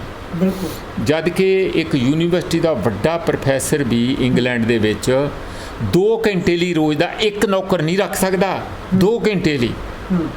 ਇੰਨਾ ਫਰਕ ਆ। ਮੈਂ ਕੈਲਕੂਲੇਟ ਕਰਕੇ ਦੱਸਿਆ, ਇੱਕ ਦਿਨ ਮੈਂ ਕੈਲਕੂਲੇਟ ਕੀਤਾ ਵੀ ਅਤੇ ਤੁਹਾਡੇ ਮਨ 'ਚ ਨਾ, ਤੁਸੀਂ ਜਦੋਂ ਬਾਹਰ ਵੀ ਜਾਂਦੇ ਇੰਗਲੈਂਡ ਕਿ ਉੱਥੇ ਮਾਲ ਦੇਖਣ ਜਾਂਦੇ ਆ ਕਿ ਮਜ਼ਦੂਰਾਂ ਦੀ ਵਿਵਸਥਾ ਦੇਖਣ ਜਾਂਦੇ ਆ, ਅਤੇ ਮੇਰਾ ਉੱਥੇ ਵੀ ਸਵਾਲ ਇਹ ਸੀ, ਮੈਂ ਉਹਨਾਂ ਨੂੰ ਪੁੱਛਿਆ ਆਪਣੇ, ਮੈਂ ਕਿਹਾ ਮੇਰਾ ਦੋਸਤ ਸੀ ਸਟੀਵ ਟੇਲਰ ਪ੍ਰੋਫੈਸਰ, ਮੈਂ ਕਿਹਾ ਮੈਨੂੰ ਇਹ ਦੱਸ ਤੁਹਾਡੀ ਜਿਹੜੀ ਮਿਨੀਮਮ ਵੇਜ ਹੈ, ਘੱਟੋ ਘੱਟ ਉਜਰਤ ਆ ਮਜ਼ਦੂਰਾਂ ਦੀ ਸਰਕਾਰ ਵੱਲੋਂ ਨਿਯੁਕਤ ਹੋਈ, ਔਰ ਤੁਹਾਡੇ ਜਿਹੜੇ ਪ੍ਰੋਫੈਸਰ ਸਾਹਿਬਾਨ ਆ ਉਹਨਾਂ ਦੀ ਦੋਵਾਂ ਦੀ ਔਸਤਨ ਤਨਖਾਹ ਦੇ ਵਿੱਚ ਕਿੰਨਾ ਫਰਕ ਆ? ਉਹਨੇ ਕੈਲਕੂਲੇਟਰ ਦੇ ਨਾਲ ਇੰਝ ਕੈਲਕੂਲੇਟ ਜਿਹਾ ਕਰਕੇ ਦੱਸਿਆ, ਕਹਿੰਦਾ 2 ਤੋਂ 2.5 ਗੁਣਾ ਫਰਕ ਆ। ਮੈਨੂੰ ਕਹਿੰਦਾ ਹੁਣ ਤੁਸੀਂ ਦੱਸੋ ਜੀ। ਮੈਂ ਕਿਹਾ ਜੀ ਮੈਂ ਵੀ ਆਪਣਾ ਕੈਲਕੂਲੇਟ ਜਿਹਾ ਕੀਤਾ ਕਿ ਸਾਡੇ ਕਿਤੇ 5,000 ਆ, ਕਿਤੇ 6,000 ਉਹਨਾਂ ਦਿਨਾਂ ਦੇ ਵਿੱਚ ਮਿਨੀਮਮ ਬਾਹਰ, ਅਤੇ ਪ੍ਰੋਫੈਸਰਾਂ ਦੀ ਉਦੋਂ 1,00,000 ਸਵਾ ਲੱਖ ਇਸ ਤਰ੍ਹਾਂ ਹੋਈ ਸੀ। ਮੈਂ ਕੈਲਕੂਲੇਟ ਕਰਕੇ ਦੱਸਦਾ, ਮੈਂ ਕਿਹਾ ਸਾਡੇ 20 ਤੋਂ 30 ਗੁਣਾ ਦਾ ਫਰਕ ਆ। 20 ਤੋਂ 30 ਗੁਣਾ ਅਤੇ 2 ਤੋਂ 2.5 ਗੁਣਾ ਦਾ ਫਰਕ, ਠੀਕ। ਉਹ ਵੀ ਇੱਕ ਲਿਬਰਲ ਬੁਰਜਵਾ ਇਕੋਨਮੀ ਸਾਡੇ ਵਰਗੀ ਆ, ਅਸੀਂ ਵੀ। ਇਹਦਾ ਮਤਲਬ ਅਸੀਂ ਅਜੇ ਆਪਣੇ 25 ਤੋਂ 30% ਟੋਟਲ ਪਾਪੂਲੇਸ਼ਨ, ਜਿਹਦੇ 'ਚ ਤੁਸੀਂ ਅੱਧੀਆਂ ਔਰਤਾਂ ਅਤੇ ਅੱਧੇ ਬੰਦੇ ਲਾ ਲਓ, ਅਤੇ ਬਾਕੀ ਸਾਰੀਆਂ ਔਰਤਾਂ ਬਚੀਆਂ ਤੋਂ ਜਾਣੀ 35% ਹੋਰ ਔਰਤਾਂ ਲਾ ਲਓ, ਜਾਣੀ 60-65% ਲੋਕਾਂ ਨੂੰ ਅਸੀਂ ਇੱਕ ਬਿਲਕੁਲ ਇੱਕ ਘੱਟੋ ਘੱਟ ਨਿਊਨਤਮ ਜਿਹੜਾ ਆਦਮੀਆਂ ਇਨਸਾਨੀਅਤ ਵਾਲਾ ਜੀਵਨ ਨਹੀਂ ਦੇ ਪਾਏ। ਬਹੁਤ ਸਾਰੇ ਲੋਕ, ਮੈਂ ਤੁਹਾਨੂੰ ਦਿਖਾ ਸਕਦਾ ਹਿਸਟੋਰੀਕਲ ਈਵੈਂਟਸ ਦੇ ਨਾਲ, ਅੱਜ ਵੀ ਦਿਖਾ ਸਕਦਾ ਕਿ ਜਿਹੜੇ ਸਾਡੇ ਕਿੰਨੇ ਮਜ਼ਦੂਰ ਆ, ਉਹ ਇੱਕ ਗੁਲਾਮਾਂ ਨਾਲੋਂ ਵੀ, ਗੁਲਾਮਦਾਰੀ ਸਿਸਟਮ ਦੇ ਵਿੱਚ ਜਿਹੜੇ ਗੁਲਾਮ ਸੀ ਉਹਨਾਂ ਨੂੰ ਜਾਨਵਰਾਂ ਵਾਂਗੂ ਰੱਖਿਆ ਜਾਂਦਾ ਸੀ। ਪਰ ਤੁਸੀਂ ਮੱਝਾਂ ਗਾਵਾਂ ਹੁਣ ਵੀ ਰੱਖਦੇ ਆ, ਪੋਲਟਰੀ ਰੱਖਦੇ ਆ, ਉਹਨਾਂ ਨੂੰ ਇੱਕ ਮਿਨੀਮਮ ਖਾਣ ਲਈ ਤਾਂ ਦਿੰਦੇ ਆ, ਉਹਨਾਂ ਦੀ ਸਿਹਤ ਦਾ ਵੀ ਖਿਆਲ ਰੱਖਦੇ, ਤਾਂ ਹੀ ਤੁਹਾਨੂੰ ਕੋਈ 4 ਪੈਸੇ ਬਚਣਗੇ। ਇਹਨਾਂ ਮਜ਼ਦੂਰਾਂ ਦਾ ਕੌਣ ਆ? 8 ਘੰਟੇ ਵਰਤ ਕੇ ਚੱਕ ਕੇ ਉਹ ਮਾਰਦੇ ਆ, ਕਿੱਥੇ ਰਹਿੰਦੇ, ਕਿੱਥੇ ਸੌਂਦੇ, ਕਿਹੜੀ ਬਿਮਾਰੀ ਨਾਲ ਘੁਲਦੇ, ਕੋਈ ਕਿਸੇ ਦੀ ਜ਼ਿੰਮੇਵਾਰੀ ਨਹੀਂ। ਡੰਗਰ ਦੀ ਜ਼ਿੰਮੇਵਾਰੀ ਲੈਂਦੇ ਨਾ ਅਸੀਂ ਸਾਰੀ। ਇਸ ਕਰਕੇ ਜੇ ਤੁਸੀਂ ਅਸਲੀਅਤ ਦੇਖੋ, ਕਿਉਂ ਮੈਂ ਇੱਥੇ ਕੰਮ ਕਰਦਾ, ਤੁਸੀਂ ਜਿਹੜਾ ਸਵਾਲ ਕੀਤਾ ਸੀ, ਉਹ ਇਸ ਕਰਕੇ ਕਿ ਸਭ ਤੋਂ ਲੁੱਟਿਆ ਪੱਟਿਆ ਔਰ ਨਪੀੜਿਆ ਨਿਚੋੜਿਆ ਬਹੁਤ ਵੱਡਾ ਸੈਕਸ਼ਨ ਸਾਡੇ ਇੰਡੀਆ 'ਚ ਅਜੇ ਵੀ ਆ, ਜਿਹੜਾ ਸਾਡੀ ਅੱਖਾਂ ਸਾਹਮਣੇ ਜਿਹਦੀ ਲੁੱਟ ਖਸੁੱਟ ਹੁੰਦੀ ਹੈ, ਪਰ ਸਾਡੀਆਂ ਅੱਖਾਂ 'ਤੇ ਵੀ ਇਹੋ ਜਿਹਾ ਸੋਚ ਤੇ ਪਰਦਾ ਪਿਆ ਹੋਇਆ ਕਿ ਸਾਨੂੰ ਉਹ ਦਿਖਦਾ ਨਹੀਂ, ਅਤੇ ਸਾਨੂੰ ਲੱਗਦੇ ਆ ਕਿ ਇਹ ਲਾਈਫ ਤੇ ਇੰਜ ਹੀ, ਇਹ ਤੇ ਇੰਜ ਹੀ ਹੁੰਦੇ ਆ। ਕਿਉਂ ਇੰਜ ਹੁੰਦੇ ਆ ਬਈ? ਕਿਉਂ ਨਹੀਂ ਉਹਨਾਂ ਦੇ ਬੱਚੇ ਚੰਗੇ ਸਕੂਲ 'ਚ ਪੜ੍ਹ ਸਕਦੇ? ਕਿਉਂ ਨਹੀਂ ਉਹ ਇੱਕ ਚੰਗਾ ਆਪਣਾ ਇਲਾਜ ਕਰਾ ਸਕਦੇ? ਕਿਉਂ ਨਹੀਂ ਉਹ ਇੱਕ ਬਾਹਰ, ਜੇ ਕਿਤੇ ਬਾਹਰ ਜਾਣਾ ਚਾਹੁਣ, ਇੱਕ ਅੱਧਾ ਹਵਾਈ ਜਹਾਜ਼ ਦਾ ਝੂਟਾ ਲੈ ਸਕਦੇ? ਕਿੰਨੀ ਵੱਡੀ ਪਾਪੂਲੇਸ਼ਨ ਹੈ, ਉਹ ਕਿਤੇ ਏਅਰਪੋਰਟ ਦੇ ਲਾਗੋਂ ਦੀ ਨਹੀਂ ਲੰਘੀ ਹੋਊਗੀ। ਇਹ ਕਿਉਂ ਆਪਾਂ ਉਹਨਾਂ ਨੂੰ ਕਾਹਦਾ ਤੁਹਾਡਾ ਵਿਕਾਸ ਆ?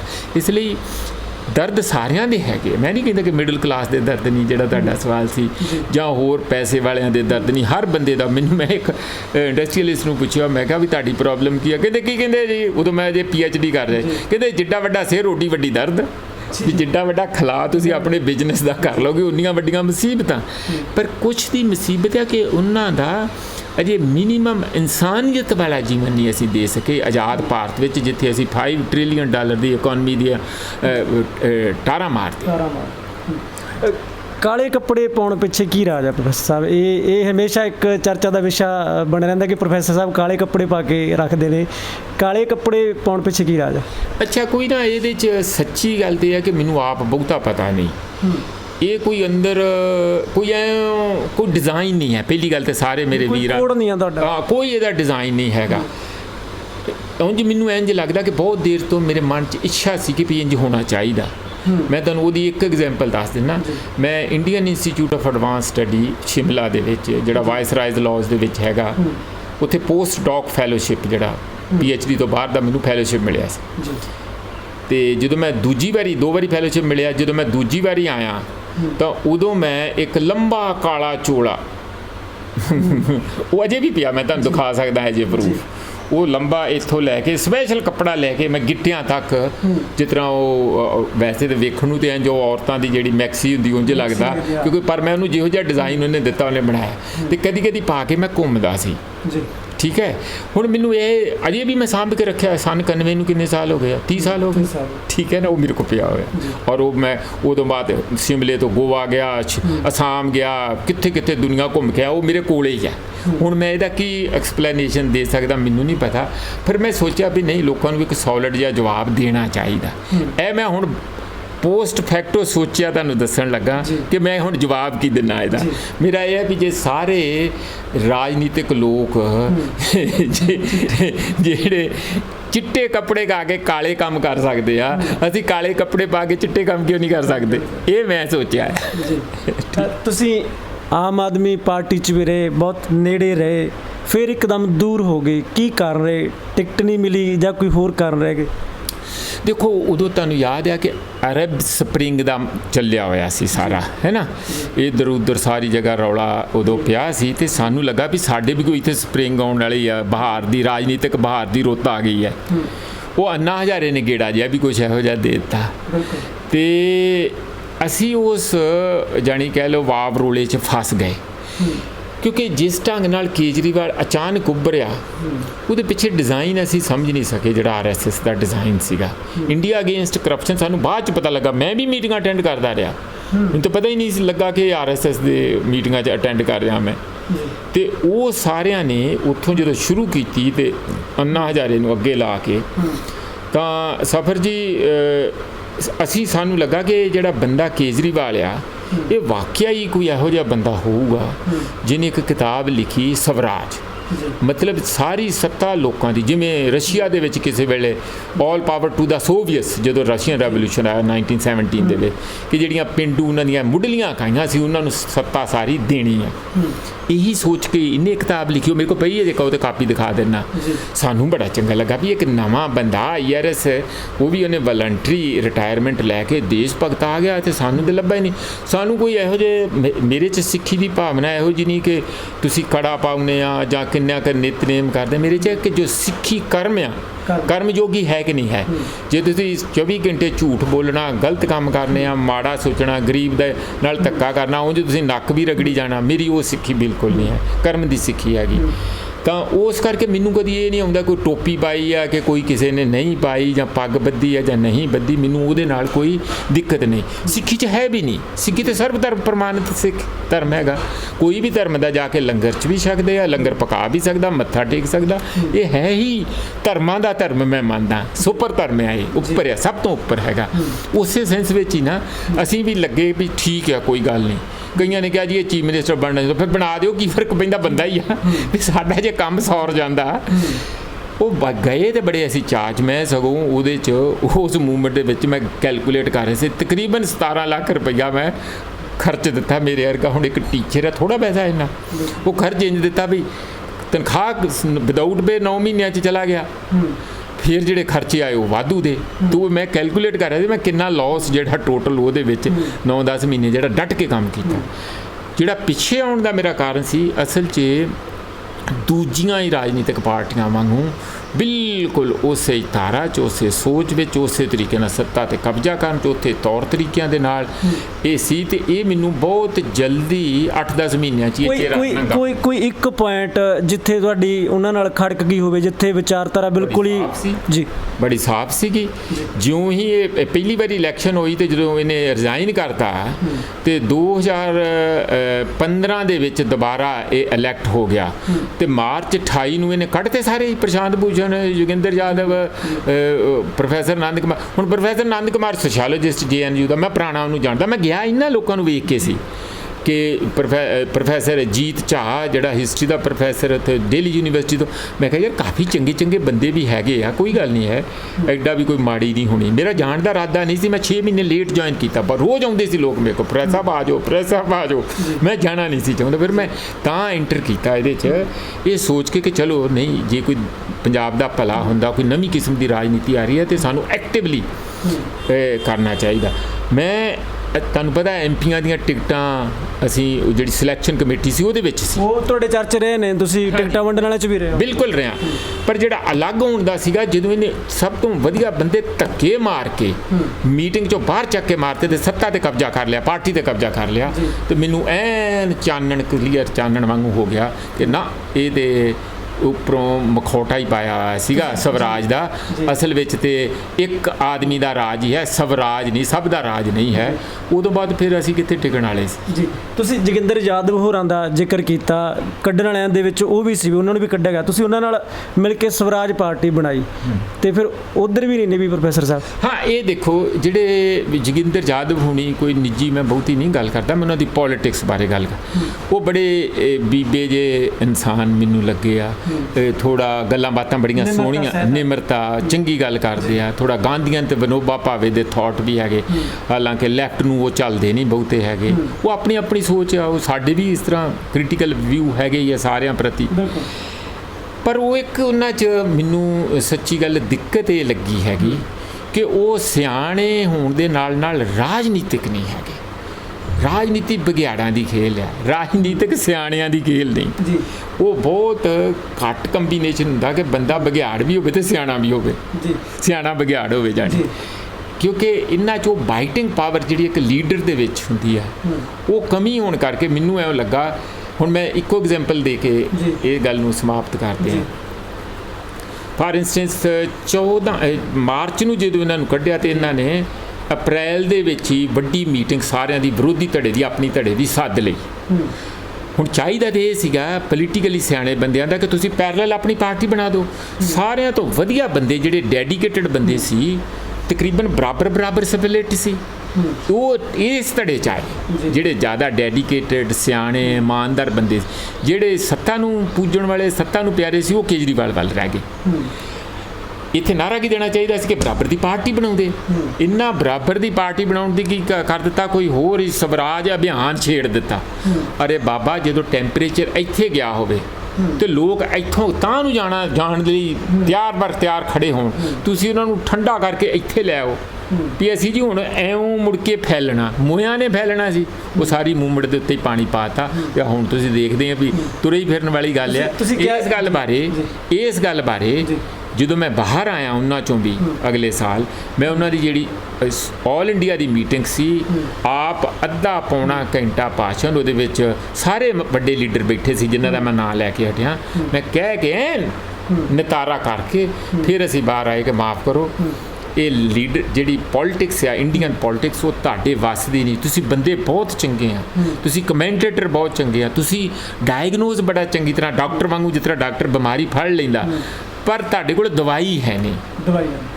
ਦਵਾਈ ਖਾ ਲਈ ਹੁਣ। ਸਾਨੂੰ ਅਸੀਂ ਬਾਕੀ ਚੀਜ਼ਾਂ ਤੇ ਅਸੀਂ ਵੀ ਕਰ ਲੈਂਦੇ ਹਾਂ, ਮਾੜਾ ਮੋਟਾ ਗੰਢ ਤੋਂ ਡਾਇਗਨੋਸਿਸ ਹੋਰ ਸਾਰਾ, ਵੀ ਸਾਨੂੰ ਤਾਂ ਦਵਾਈ ਦੀ ਲੋੜ ਆ, ਉੱਥੇ ਹੌਸਲੇ ਦੀ ਲੋੜ।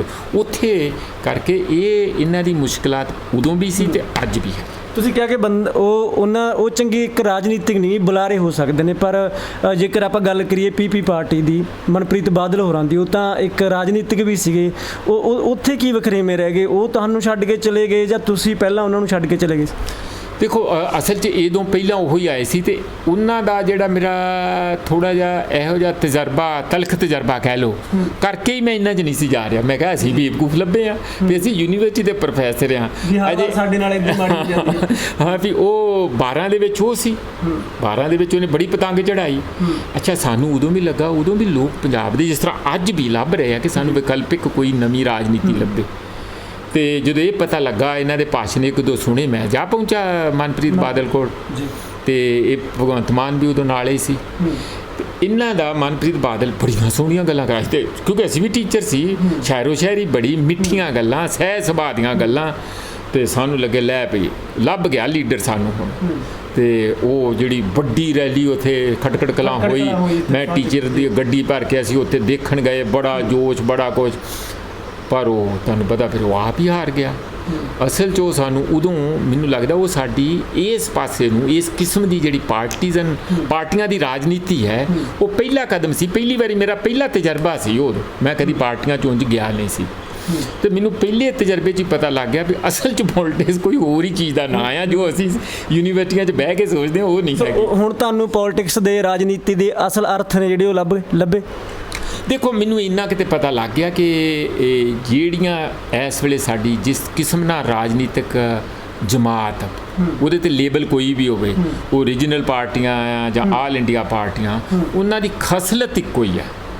ਉਹ ਜਾਣੀ ਪਰਿਵਾਰਵਾਦ ਨੂੰ ਨਿੱਜੀ ਫਾਇਦਿਆਂ ਲਈ, ਮੁਨਾਫਿਆਂ ਲਈ, ਬਿਜ਼ਨਸ ਬਣਾਉਣ ਲਈ, ਲੁੱਟ ਖਸੁੱਟ ਲਈ, ਇੱਕ ਵਾਰੀ ਸੱਤਾ 'ਚ ਆ ਕੇ ਦੁਬਾਰਾ ਸੱਤਾ 'ਚ ਕਿਵੇਂ ਆਉਣਾ, ਆਪਣੇ ਆਪ ਨੂੰ ਮਜ਼ਬੂਤੀ ਕਰਨ ਲਈ ਲੋਕਾਂ ਦੇ ਨਾਂ 'ਤੇ ਉਹ ਆਉਂਦੇ ਆ।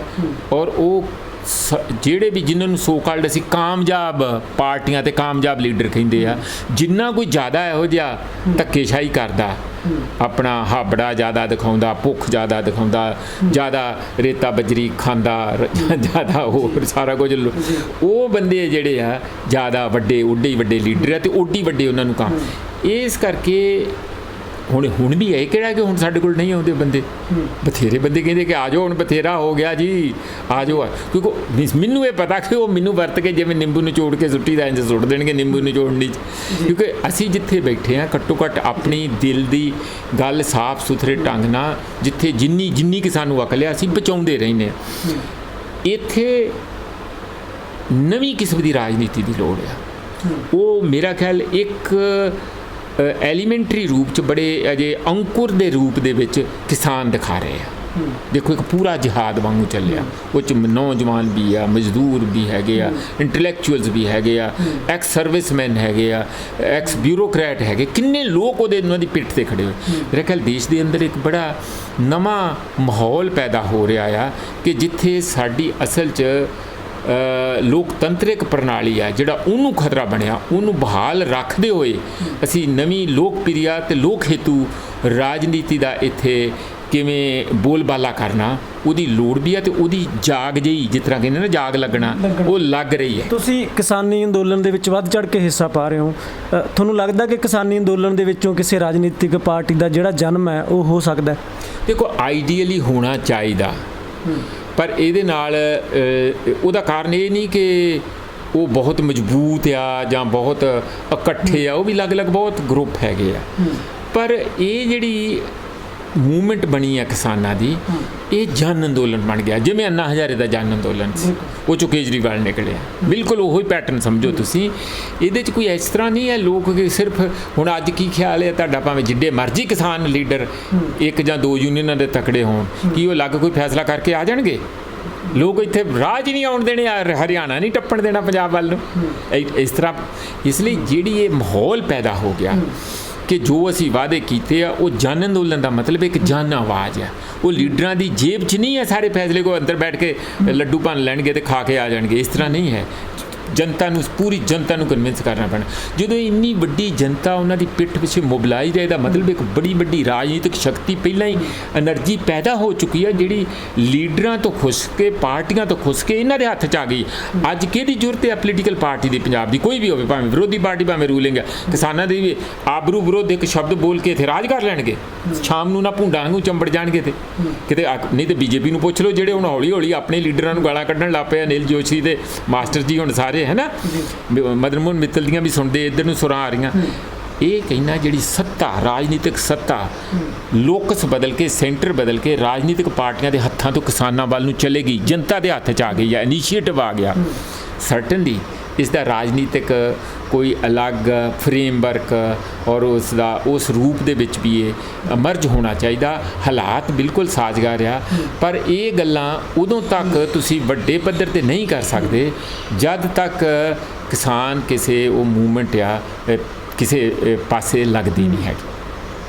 ਪ੍ਰੋਫੈਸਰ ਸਾਹਿਬ, ਤੁਸੀਂ ਨਜ਼ਰ ਆਉਂਦੇ ਹੋ ਦੀਪ ਸਿੱਧੂ ਹੋਰਾਂ ਨਾਲ ਵੀ, ਰਾਜੀਵਾਲ ਸਾਹਿਬ ਹੋਰਾਂ ਨਾਲ ਵੀ, ਤਾਂ ਇੰਨਾ ਕੁ ਸਪਸ਼ਟ ਜ਼ਰੂਰ ਕਰੋ ਕਿ ਤੁਸੀਂ ਅੰਦੋਲਨ ਦੇ ਨਾਲੋਂ ਜਾਂ ਉੱਥੇ ਜਿਹੜੀਆਂ ਧਿਰਾਂ ਬਣ ਰਹੀਆਂ ਨੇ, ਭਾਵੇਂ ਹਾਲਾਤਾਂ ਦੇ ਨਾਲ ਬਣ ਰਹੀਆਂ ਨੇ, ਹਾਲਾਤ ਪੈਦਾ ਕਰ ਇਹੋ ਜਿਹੇ ਹੋ ਰਹੇ ਨੇ, ਤੁਸੀਂ ਧਿਰਾਂ ਨਾਲ ਖੜੇ ਹੋ ਜਾਂ ਅੰਦੋਲਨ ਨਾਲ ਖੜੇ ਹੋ? ਪਹਿਲਾਂ ਮੈਨੂੰ ਤਾਂ ਇੱਕ ਇਹ ਗੱਲ ਨਹੀਂ ਸਮਝ ਆਉਂਦੀ, ਇੱਕ ਮੁੰਡੇ ਜਿਹੇ ਨੇ ਮੈਨੂੰ ਇੱਕ ਦਿਨ ਘੇਰ ਕੇ ਉੱਥੇ ਵੀ ਖੜੇ ਹੋ ਗਏ ਸੀਗੇ, ਹਾਂ, ਕਿ ਉੱਥੇ ਸਟੇਜ ਦੇ ਨੇੜੇ 7-8 ਮੁੰਡੇ ਸੀਗੇ, ਤੁਸੀਂ ਦੀਪ ਸਿੱਧੂ ਦੇ ਹੱਕ 'ਚ ਸੀਗੇ, ਤੁਸੀਂ ਉਹਨਾਂ ਦੇ ਨਾਲ ਸੀਗੇ, ਤੁਸੀਂ ਹੁਣ ਉਹਨਾਂ ਦੇ ਕਿਉਂ ਨਹੀਂ ਨਾਲ ਹੈਗੇ, ਉਹਨਾਂ ਦੇ ਵਿਰੁੱਧ ਵੀ ਬੋਲਦੇ ਨੇ ਕਿਉਂ?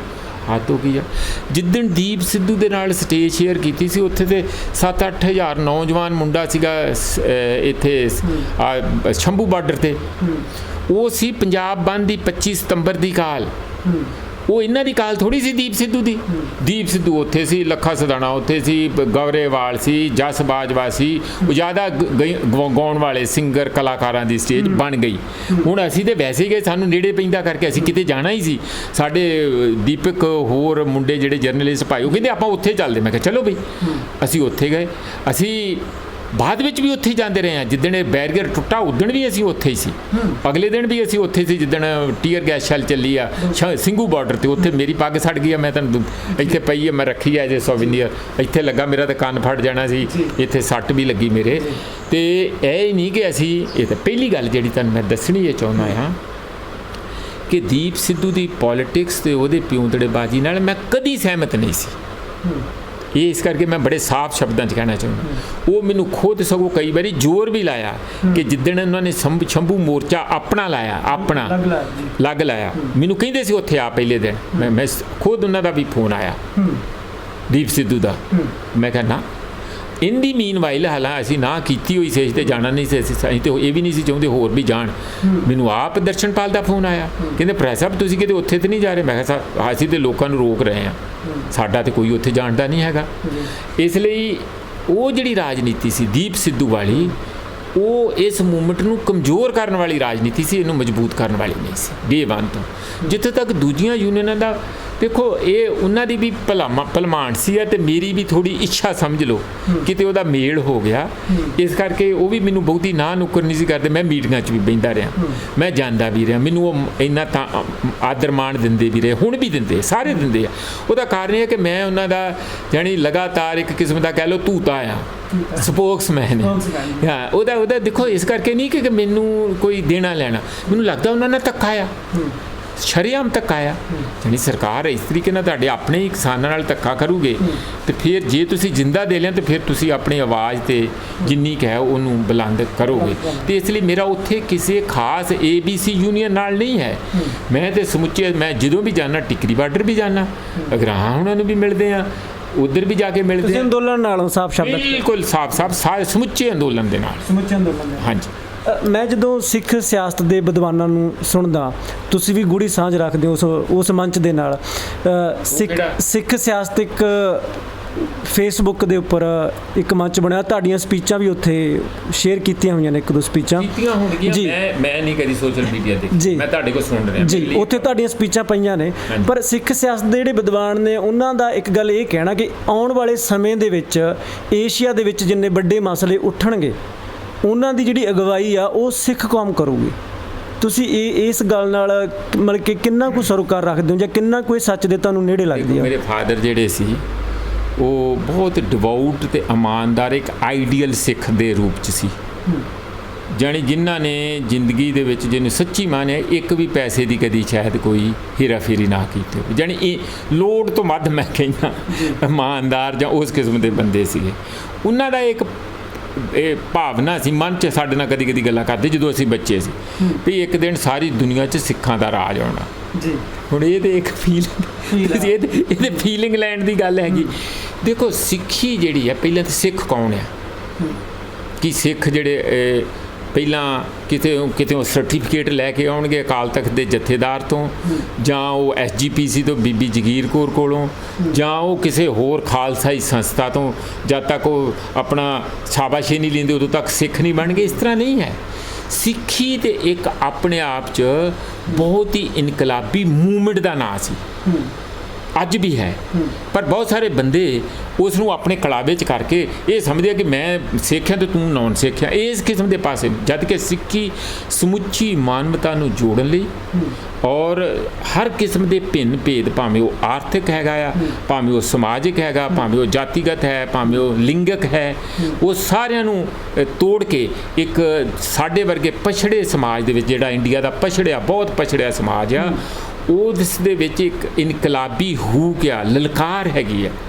ਤੇ ਉਹ ਤੇ ਮੈਂ ਤੇ ਤੁਹਾਨੂੰ ਇੰਨੀਆਂ ਗੱਲਾਂ ਹੁਣ ਤੱਕ ਦੱਸਤੀਆਂ, ਅਸੀਂ ਤੇ ਸਾਰਾ ਜੀਵਨ ਹੀ ਬਚਪਨ ਤੋਂ ਲੈ ਕੇ ਇੱਧਰ ਨੂੰ ਹੀ ਕੱਢਿਆ, ਤੇ ਅੱਜ ਵੀ ਉਸੇ ਪਾਸੇ ਹੀ ਆ ਕਿ ਜਿੱਥੇ ਵੀ ਧੱਕਾ ਹੋਊਗਾ ਉੱਥੇ ਸਿੱਖ ਖੜਾ ਹੋਊਗਾ ਉਹਨਾਂ ਦੀ ਮਦਦ ਲਈ, ਔਰ ਉਹਦੇ ਵਿਰੁੱਧ ਹਰ ਕਿਸਮ ਦੀ ਆਵਾਜ਼, ਭਾਵੇਂ ਉਸ ਦੀ ਆਰਥਿਕ ਮਾਇਕ ਦੇ ਨਾਲ ਹੋਵੇ, ਭਾਵੇਂ ਸਰੀਰਕ ਹੋਵੇ, ਭਾਵੇਂ ਰਾਜਨੀਤਿਕ ਹੋਏ, ਉਹ ਹਮੇਸ਼ਾ ਜੇ ਕੋਈ ਸਿੱਖ ਮੱਤ ਦਾ ਬੰਦਾ ਹੈ ਤਾਂ ਉਹ ਉੱਥੇ ਤਿਆਰ ਹੋ ਖੜਾ ਹੋਊ ਔਰ ਲੜੂਗਾ। ਤੁਸੀਂ ਦੇਖਦੇ ਵੀ ਆ। ਮੈਨੂੰ ਇੱਕ ਬੜੀ ਅਫਸੋਸ ਦੀ ਗੱਲ, ਮੈਂ ਤੁਹਾਡੇ ਨਾਲ ਆਪਣੀ ਦਿਲ ਦੀ ਗੱਲ ਸ਼ੇਅਰ ਕਰਨੀ ਚਾਹੁੰਦਾ ਕਿ ਸਾਰੀ ਦੁਨੀਆ 'ਚ ਜਦੋਂ ਦੇ ਕਿਸਾਨ ਚੱਲੇ ਆ, ਖਾਸ ਕਰ ਜਦੋਂ ਖਾਲਸਾ ਏਡ ਜਾਂ ਯੂਨਾਈਟਿਡ ਸਿੱਖਸ ਕੋਈ ਇਸ ਤਰ੍ਹਾਂ ਦੇ ਉਹਨਾਂ ਦੇ ਇਹਨਾਂ ਤੋਂ ਬਹੁਤ ਅਲੱਗ-ਅਲੱਗ ਜਗ੍ਹਾ ਤੋਂ, ਈਵਨ ਯੂਰਪੀਅਨ ਚੈਨਲਸ ਤੋਂ, ਮੀਡੀਆ ਤੋਂ, ਸਾਡੇ ਨੈਸ਼ਨਲ ਮੀਡੀਆ ਤੋਂ ਬੜੀਆਂ ਤਾਰੀਫਾਂ ਆ ਰਹੀਆਂ ਕਿ ਇਹ ਕੌਮ ਕਿਹੜੀ ਹੈ ਬਈ, ਇੱਕ ਨਵੀਂ ਕਿਸਮ ਦੀ ਇੱਥੇ ਕਦੇ ਇਸ ਲੈਵਲ ਤੇ ਦੇਖਿਆ ਨਹੀਂ ਗਿਆ ਇਸ ਲੈਵਲ ਤੇ। ਹਾਂ ਵੀ ਹੱਦ ਹੋ ਗਈ ਯਾਰ, ਇਹ ਬੰਦੇ ਕਿਤੇ ਵੀ ਕੋਈ ਚਲੇ ਜਾਏ, ਕੋਈ ਪੈਸਾ ਨਹੀਂ ਮੰਗਦੇ, ਜਾ ਕੇ ਆਪਣਾ ਤੰਬੂ ਲਾ ਕੇ ਲੋਕਾਂ ਦੀ ਸੇਵਾ ਕਰਨ ਬੈਠ ਜਾਂਦੇ। ਇਹ ਕਿੱਥੋਂ ਦੀ ਕਿਹੜੀ ਮਿੱਟੀ ਦੇ ਬਣੇ, ਇਹ ਕੀ ਚਾਹੁੰਦੇ ਆ, ਕੀ ਕਰਦੇ ਆ? ਇਸ ਕਰਕੇ ਜਿਹੜੀ ਇਹਨਾਂ ਦੀ ਇੰਨੀ ਵਾਹਵਾਹੀ ਹੈ, ਮੈਨੂੰ ਲੱਗਦਾ ਉਹਦਾ ਫੀਲਿੰਗ ਸਾਡੇ ਸਿੱਖ ਸਮੁਦਾਇ ਨੂੰ ਨਹੀਂ ਹੈ, ਸਾਡੇ ਸਿੱਖ ਲੀਡਰਾਂ ਨੂੰ, ਜਿਨ੍ਹਾਂ ਦੇ ਹੱਥ 'ਚ ਸਾਡੀ ਬਾਗਡੋਰ, ਮੈਂ ਉਹਨਾਂ ਦੀ ਗੱਲ ਕਰ ਰਿਹਾ। ਥੱਲੇ ਹੋਰ ਇੰਟੈਲੈਕਚੁਅਲ ਤੇ ਹੋਣਗੇ। ਇਸ ਲਈ ਇਹ ਐਡਾ ਗੋਲਡਨ ਅਪਰਚੁਨਿਟੀ ਆ, ਸਾਨੂੰ ਆਪਸ ਵਿੱਚ ਛੋਟੀ ਚੁੰਝ ਫਸਾਈ 'ਚ ਟਾਈਮ ਨਾ ਵੇਸਟ ਕਰਕੇ, ਜਿਹੜੀ ਗੁੱਡਵਿਲ ਦੁਨੀਆ 'ਚ ਇਸ ਵੇਲੇ ਬਣੀ ਆ, ਉਸ ਦਾ ਫਾਇਦਾ ਲੈ ਕੇ ਮੈਂ ਤੁਹਾਡੀ ਉਸ ਗੱਲ ਦਾ ਵੀ ਜਵਾਬ ਦੇ ਰਿਹਾ ਕਿ ਸਿੱਖੀ ਫੈਲੂਗੀ। ਉਹ ਆਹ ਤਰੀਕਾ ਆ ਜੋ ਕਿਸਾਨਾਂ ਨੇ ਰਾਹ ਦਿਖਾਇਆ, ਨਾ ਕਿ ਤੁਸੀਂ ਤੇ ਹੋਰ ਹੀ ਕਿਸੇ ਦਾ ਤਰੀਕੇ ਦੇ ਨਾਲ, ਜਿਹਦੇ ਨਾਲ ਜ਼ਬਰਦਸਤੀ ਕਿਸੇ ਨੂੰ ਤੁਸੀਂ ਸਿੱਖ ਬਣਾਉਣਾ, ਉਹ ਤੇ ਫਿਰ ਇੱਕ ਕਿਸਮ ਦਾ ਮੈਨੂੰ ਲੱਗਦਾ ਉਹ ਜ਼ੁਲਮ ਹੀ ਹੋਊਗਾ। ਜ਼ੁਲਮ ਤੇ ਪਹਿਲਾਂ ਹੀ ਬਹੁਤ ਹੈ ਇੱਥੇ। ਇੱਕ ਲੋਕ ਚਰਚਾ ਇਹ ਵੀ ਆ ਕਿ ਪ੍ਰੋਫੈਸਰ ਮਨਜੀਤ ਸਿੰਘ ਅਕਾਲੀ ਦਲ ਵਾਲੇ ਥੋੜੀ ਨਰਮ ਸੁਰ ਰੱਖਦੇ ਨੇ, ਪਰ ਭਾਜਪਾ ਦੇ ਨੇੜੇ ਮੰਨੇ ਜਾਂਦੇ ਸਰਦਾਰਾ ਸਿੰਘ ਜੌਹਲ ਨਾਲ ਸਟੇਜਾਂ ਵੀ ਸਾਂਝੀਆਂ ਕਰਦੇ ਨੇ, ਤੇ ਤੁਸੀਂ ਬਸਪਾ ਦੇ ਵੀ ਕਹਿੰਦੇ ਵੀ ਲੀਡਰਾਂ ਦੇ ਨੇੜਿਓਂ ਜਾਂ ਮੁਲਾਕਾਤਾਂ ਕਰਦੇ ਹੋ। ਮਤਲਬ ਕਿ ਇਸ ਪਿੱਛੇ ਕੀ ਮਨਸਾ, ਕੋਈ ਨਵੀਂ ਪਾਰਟੀ ਬਣ ਜਾ ਰਹੀ ਹੈ? ਦੇਖੋ, ਇਹ ਨਾ ਕਿਆਸ ਰਾਈਆਂ ਲੋਕ ਲਾਉਂਦੇ ਹੋਣਗੇ। ਮੈਨੂੰ ਬੜੀ ਖੁਸ਼ੀ ਆ ਕਿ ਲੋਕ ਮੇਰੇ ਬਾਰੇ ਇੰਜ ਵੀ ਸੋਚਦੇ ਆ, ਵੀ ਜਾਣੀ ਮੈਨੂੰ ਇੰਨੀ ਮਹੱਤਤਾ ਦਿੰਦੇ ਆ, ਤਵੱਜੋ ਦਿੰਦੇ ਆ। ਇਹ ਸਰਦਾਰਾ ਸਿੰਘ ਜੌਹਲ ਦਾ ਤੁਸੀਂ ਨਾਂ ਲਿਆ, ਤੁਹਾਡੇ ਤੋਂ ਪਹਿਲਾਂ ਹੁਣੇ 15 ਮਿੰਟ ਪਹਿਲਾਂ ਚੈਨਲ ਵਾਲੇ ਉੱਠ ਕੇ ਗਏ ਆ, ਤੇ ਮੈਂ ਉਹਨਾਂ ਦਾ ਨਾਂ ਲੈ ਕੇ ਆਪਣੇ ਢੰਗ ਨਾਲ ਇੰਜ ਸਮਝੋ ਕਿ ਬਹੁਤ ਹੀ ਪਿਆਰ ਨਾਲ ਭਰਸਨਾ ਕੀਤੀ ਹੈ। ਮੇਰੇ ਟੀਚਰ ਰਹੇ ਆ, ਸਾਡੇ ਹੋਸਟਲ ਦੇ ਵਾਰਡਨ ਰਹੇ ਆ, ਤੇ ਮੈਂ ਉਹਨਾਂ ਦੇ ਨੇੜੇ, ਮੈਂ ਘਰ ਵੀ ਜਾਣਾ, ਪਰ ਮੈਂ ਉਹਨਾਂ ਦੇ ਨਾਲ ਬਿਲਕੁਲ ਇਸ ਗੱਲ 'ਤੇ ਸਹਿਮਤ ਨਹੀਂ ਕਿ ਤਿੰਨੇ ਕਾਨੂੰਨਾਂ ਦੇ ਉੱਤੇ ਜਦੋਂ ਮੈਂ ਤਕੜੇ ਤੌਰ 'ਤੇ ਬੋਲਿਆ, ਮੈਨੂੰ ਗੁੱਸਾ ਇੱਕ ਦਿਨ ਇੰਨਾ ਆਇਆ ਕਿ ਹੱਦ ਹੋ ਗਈ ਯਾਰ, ਸਰਦਾਰਾ ਸਿੰਘ ਜੌਹਲ ਹਟਦੇ ਹੀ ਨਹੀਂ ਹੈ। ਮੈਂ ਇਹ ਕਹਿਤਾ ਕਿ ਕੋਈ ਉਹਨਾਂ ਨੂੰ ਕਿਸੇ ਨੇ ਕੋਈ ਦਾਣਾ ਪਾ ਦਿੱਤਾ ਹੋਊਗਾ, ਉਹਨਾਂ ਦਾ ਮੈਨੂੰ ਸੁਨੇਹਾ ਆਇਆ ਵੀ ਇਹ ਤਾਂ ਬਹੁਤ ਮਾੜੀ ਗੱਲ, ਇਹ ਤਾਂ ਤੁਸੀਂ ਬਹੁਤ, ਅਸੀਂ ਕਿਸੇ ਦੇ ਨਾਲ ਇਸ ਕਰਕੇ ਨਹੀਂ ਜੁੜਦੇ ਹੈ ਕਿ ਮੈਂ ਕਿਸੇ, ਅਸੀਂ ਕੋਈ ਵੇਚ ਥੋੜੀ ਦਿੱਤਾ, ਆਪਣੀ ਸੋਚ ਨੂੰ ਥੋੜੀ ਵੇਚਦਾ, ਆਪਣੀ ਜ਼ਮੀਰ ਨੂੰ ਥੋੜੀ ਵੇਚਦਾ। ਤੁਹਾਡੀਆਂ ਦੋਸਤੀਆਂ ਕਿਸੇ ਨਾਲ ਵੀ ਹੋ ਸਕਦੀਆਂ ਹੈ ਨਾ, ਚੰਗੇ ਮਾੜੇ ਨਾਲ। ਇਸ ਲਈ ਸਰਦਾਰਾ ਸਿੰਘ ਜੌਹਲ ਦੀ ਜੋ ਸੋਚ ਹੈਗੀ ਆ, ਖਾਸ ਕਰ ਇਕਨੋਮਿਕ ਸੋਚ, ਮੈਂ ਬਿਲਕੁਲ ਉਹਦੇ ਹੱਕ 'ਚ ਨਹੀਂ। ਕੋਈ ਚੰਗੇ ਐਸਪੈਕਟ ਵੀ ਹੋਣਗੇ, ਪਰ ਉਹ ਮੈਂ ਬਿਲਕੁਲ ਉਹਦੇ ਆਪੋਜ਼ਿਟ ਖੜਾ। ਠੀਕ, ਉਹ ਉਂਝ ਮਿਲ ਲਈਏ, ਸਾਡੇ ਟੀਚਰ ਰਹੇ ਆ, ਸਾਡੇ ਯੂਨੀਵਰਸਿਟੀ ਦੇ ਰਹੇ ਆ, ਸਾਡੇ ਉਹ ਗੱਲਾਂ ਅਲੱਗ ਹੁੰਦੀਆਂ। ਸਟੇਜ ਮਿਲ ਲੈਣਾ, ਉਹ PPP 'ਚ ਸੀ ਉਦੋਂ ਵੀ ਮਿਲੇ ਹੋਵਾਂਗੇ, ਹੈ ਨਾ, ਉਹ ਗੱਲਾਂ ਅਲੱਗ ਆ। ਦੂਸਰੀ ਗੱਲ ਅਕਾਲੀਆਂ ਬਾਰੇ, ਦੇਖੋ ਅਕਾਲੀਆਂ ਨੂੰ ਮੈਂ ਬਹੁਤ ਪਰਸਨਾ ਕਰਦਾ ਸੀ ਜਦੋਂ BJP ਤੇ ਜਾ ਕੇ, ਵੀ ਤੁਹਾਡਾ ਲੈਣਾ ਦੇਣਾ ਕੀ ਹੈ? BJP ਜਾਂ RSS ਇਸ ਦੇਸ਼ ਦੇ ਅੰਦਰ ਜਾਤੀਗਤ ਵਿਵਸਥਾ ਦੀ ਜਨਨੀ ਹੈਗੀ ਆ, ਉਹਦੀ ਪ੍ਰੋਟੈਕਸ਼ਨ ਕਰਦੇ ਆ। ਅੱਜ ਵੀ ਤੁਹਾਡੇ ਰਾਸ਼ਟਰਪਤੀ ਨੂੰ ਮੰਦਿਰ 'ਚ ਨਹੀਂ ਬੈਠਣ ਦਿੰਦੇ, ਪੌੜੀਆਂ 'ਚ ਬਿਠਾ ਕੇ ਵਾਪਸ ਕਰ ਦਿੰਦੇ ਆ। ਕਿ ਕਿਹੜਾ ਸਮਾਜ ਇਹਨਾਂ ਨੇ ਸਿਰਜਿਆ ਜਿਹੜਾ ਤੁਸੀਂ ਉਹਨਾਂ ਦੇ ਜਾ ਕੇ ਸਿੱਖ ਸਮਾਜ ਦੀ, ਸਿੱਖ ਰਹੁ ਰੀਤਾਂ ਦੀ ਜਾ ਕੇ ਤੁਸੀਂ ਉਹਨਾਂ ਦੀ ਝੋਲੀ 'ਚ ਬਹਿ ਗਏ, ਤੇ ਛੱਡਿਆ ਕੀ ਉਹਨਾਂ ਦਾ? ਕੱਖ ਨਹੀਂ ਛੱਡਿਆ। ਇਸ ਲਈ ਅਸੀਂ ਤੇ ਉਹਨਾਂ ਦੀ, ਮੈਂ ਜਿੰਨੀ ਡਟ ਕੇ ਵਿਰੋਧਤਾ ਕਰਦਾ ਰਿਹਾ ਵੀ ਇਹ ਬਹੁਤ, ਇਹਨਾਂ ਨੂੰ ਜਦੋਂ ਕਹਿੰਦੇ ਸੀ ਸਾਡਾ ਜੀ 9 ਮਾਸ ਦਾ ਰਿਸ਼ਤਾ, ਸਾਡਾ ਬਲਟੋਆ, ਵਿਰਸਾ ਸਿੰਘ ਬਲਟੋਆ, ਸਾਡਾ ਜੀ 9 ਮਾਸ ਦਾ, ਹੁਣ 9 ਮਾਸ ਦੇ ਰਿਸ਼ਤੇ ਨੂੰ 9 ਟੁੱਟ ਗਏ, ਹੁਣ ਕਿੱਥੇ ਗਿਆ ਰਿਸ਼ਤਾ? ਇਹਦਾ ਮਤਲਬ ਤੇ ਉਹ ਵੀ ਜਾਲੀ ਸੀ, ਇਹ ਵੀ ਜਾਲੀ ਆ, ਇਹ ਵੀ ਮੁੜ ਕੇ ਵੀ ਕਦੀ ਹੋ ਸਕਦਾ। ਦੂਜੀ ਗੱਲ ਇਹ ਹੈ ਕਿ ਆਈਡੀਆਲੋਜੀਕਲ ਕਹਿ ਲਓ ਤੁਸੀਂ, ਵਿਚਾਰਧਾਰਕ ਤੌਰ, ਮੈਂ ਇਸ ਗੱਲ ਦੇ ਜ਼ਰੂਰ ਹੱਕ 'ਚ ਹਾਂ ਕਿ ਰੀਜਨਲ ਪਾਰਟੀਆਂ ਸਟਰੋਂਗ ਹੋਣੀਆਂ ਚਾਹੀਦੀਆਂ, ਔਰ ਉਹ ਇਮਾਨਦਾਰੀ ਨਾਲ ਕੰਮ ਕਰਨ।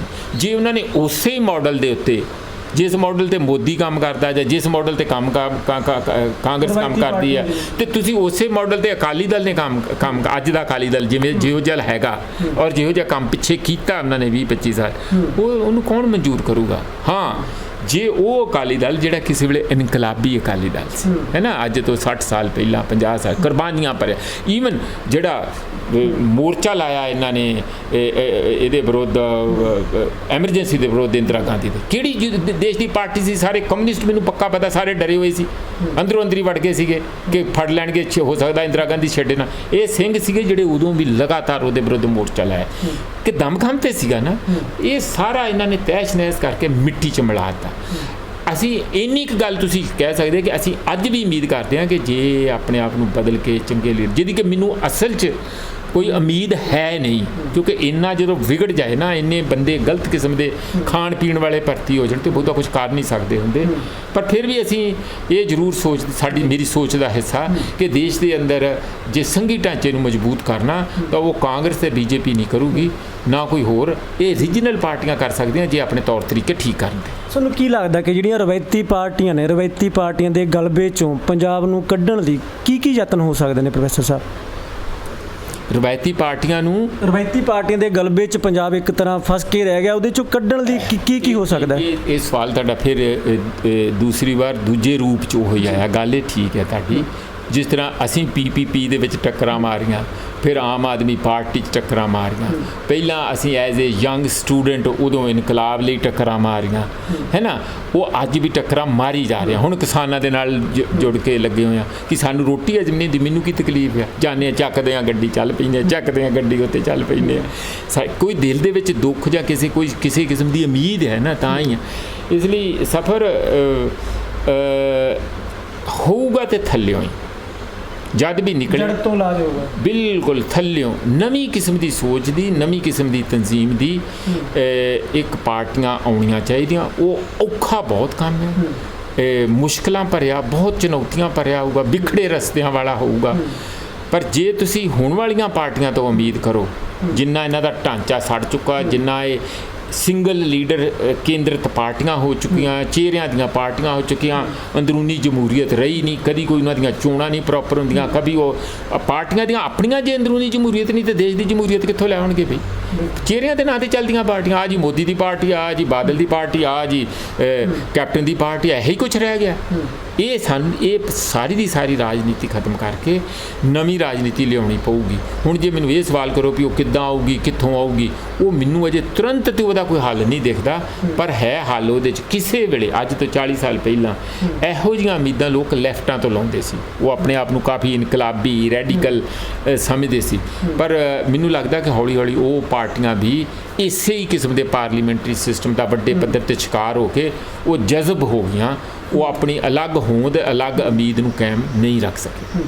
ਨਵਜੋਤ ਸਿੱਧੂ ਹੋਰੀ ਜਿੱਤੇਗਾ ਪੰਜਾਬ ਲੈ ਕੇ ਆਉਂਦੇ ਨੇ, ਤੁਸੀਂ 2020 ਦੇ ਵਿੱਚ ਜਾਗਦਾ ਪੰਜਾਬ ਲੈ ਕੇ ਆਉਂਦੇ, ਉਹ ਇੱਕ ਸੰਸਥਾ ਆ ਕਿ ਪਾਰਟੀ ਹੈ? ਦੇਖੋ, ਉਹਦੇ ਇੱਕ ਪਲੇਟਫਾਰਮ ਹੀ ਹੈਗਾ ਆ, ਤੇ ਅਸੀਂ ਜਾਗਦਾ ਪੰਜਾਬ ਉੱਧਰੋਂ ਅਨਾਊਂਸ ਕਰ ਹੀ ਰਹੇ ਸੀ, ਉੱਧਰੋਂ ਜਿੱਤੇਗਾ ਪੰਜਾਬ ਉਹਨਾਂ ਨੇ ਕਰਤਾ, ਪਰ ਇਹਦਾ ਮਤਲਬ ਆਪਸ ਵਿੱਚ ਕੋਈ ਬਹੁਤਾ ਉਂਝ ਦਾ ਸਿੱਧਾ ਕੋਈ ਉਹਦਾ ਕੋਆਰਡੀਨੇਸ਼ਨ ਨਹੀਂ ਹੈ ਸਾਡਾ। ਨਵਜੋਤ ਸਿੱਧੂ ਹੁਣੀ ਦੇਖੋ, ਉਹ ਤੇ ਆਪਣੇ ਆਪ 'ਚ ਵਨ ਮੈਨ ਆਰਮੀ ਹੈਗੀ ਆ, ਤੇ ਜੋ ਉਹਨਾਂ ਦੇ ਮਨ 'ਚ ਆ ਗਿਆ, ਉਹਨਾਂ ਨੇ ਕਦੀ ਟਵੀਟ ਵਾਲਾ ਹੀ ਤੋਪ ਚਲਾ ਦੇਣੀ ਆ, ਤੇ ਕਦੀ ਤੇ TV ਆਪਣਾ ਬਣਾ ਹੀ ਲਿਆ ਉਹਨਾਂ ਨੇ, ਹੈ ਨਾ, ਉਹਦੇ 'ਤੇ ਕਰ ਦੇਣਾ। ਉਹਨਾਂ ਦਾ ਸਾਡਾ ਕੋਈ ਮੁਕਾਬਲਾ ਨਹੀਂ ਹੈ, ਤੇ ਅਸੀਂ ਤੇ ਜਾਣੀ ਉਹਨਾਂ ਦੇ ਸਾਹਮਣੇ ਬਹੁਤ ਹੀ ਨਿਮਾਣੇ ਸਮਝੋ, ਪਰ ਜਿਹੜਾ ਜਾਗਦਾ ਪੰਜਾਬ ਸਾਡਾ ਇੱਕ ਐਫਰਟ ਸੀ, ਉਪਰਾਲਾ ਸੀ ਕਿ ਕੁਛ ਉਹ ਪੰਜਾਬ ਦੇ ਲੋਕ, ਬਿਲਕੁਲ ਤੁਸੀਂ ਸਹੀ ਕਿਹਾ, ਕਿ ਆਪਾਂ ਇਕੱਠੇ ਕਰੀਏ ਜਿਹੜੇ ਚਿਹਰੇ ਦਿਖਣ। ਪਰ ਸਾਨੂੰ ਬਾਰ-ਬਾਰ ਦਿੱਕਤ ਇਹ ਆਉਂਦੀ ਹੈ ਕਿ ਜਿਸ ਕਿਸਮ ਦੀ ਰਾਜਨੀਤੀ ਦੀ ਤੌਰ ਤਰੀਕੇ ਬਣ ਚੁੱਕੇ ਆ, ਉਹਦੇ 'ਚ ਸਫ਼ਰ ਪੈਸਾ ਬਹੁਤ ਚਾਹੀਦਾ, ਖਰਚੇ ਬਹੁਤ ਹੁੰਦੇ ਆ, ਆਪਣੀ ਕਿਸਮ ਦੀ ਦਾਦਾਗਿਰੀ, ਗੁੰਡਾਗਰਦੀ ਸਾਰੀ ਚੱਲਦੀ ਹੈ, ਤੁਹਾਡੇ ਸਾਹਮਣੇ ਹੀ ਆ ਉਹ ਸਾਰਾ। ਜਦ ਅਸੀਂ ਤੇ ਇਸ ਕਿਸਮ ਦੀ ਰਾਜਨੀਤੀ ਨੂੰ ਸਾਫ਼ ਕਰਨ ਵੱਲ ਝਾੜੂ ਫੇਰਨ ਚੱਲੇ ਆ, ਤੇ ਸਾਨੂੰ ਤੇ ਉਸ ਕਿਸਮ ਦੀ ਲੋੜ ਨਹੀਂ ਹੈ।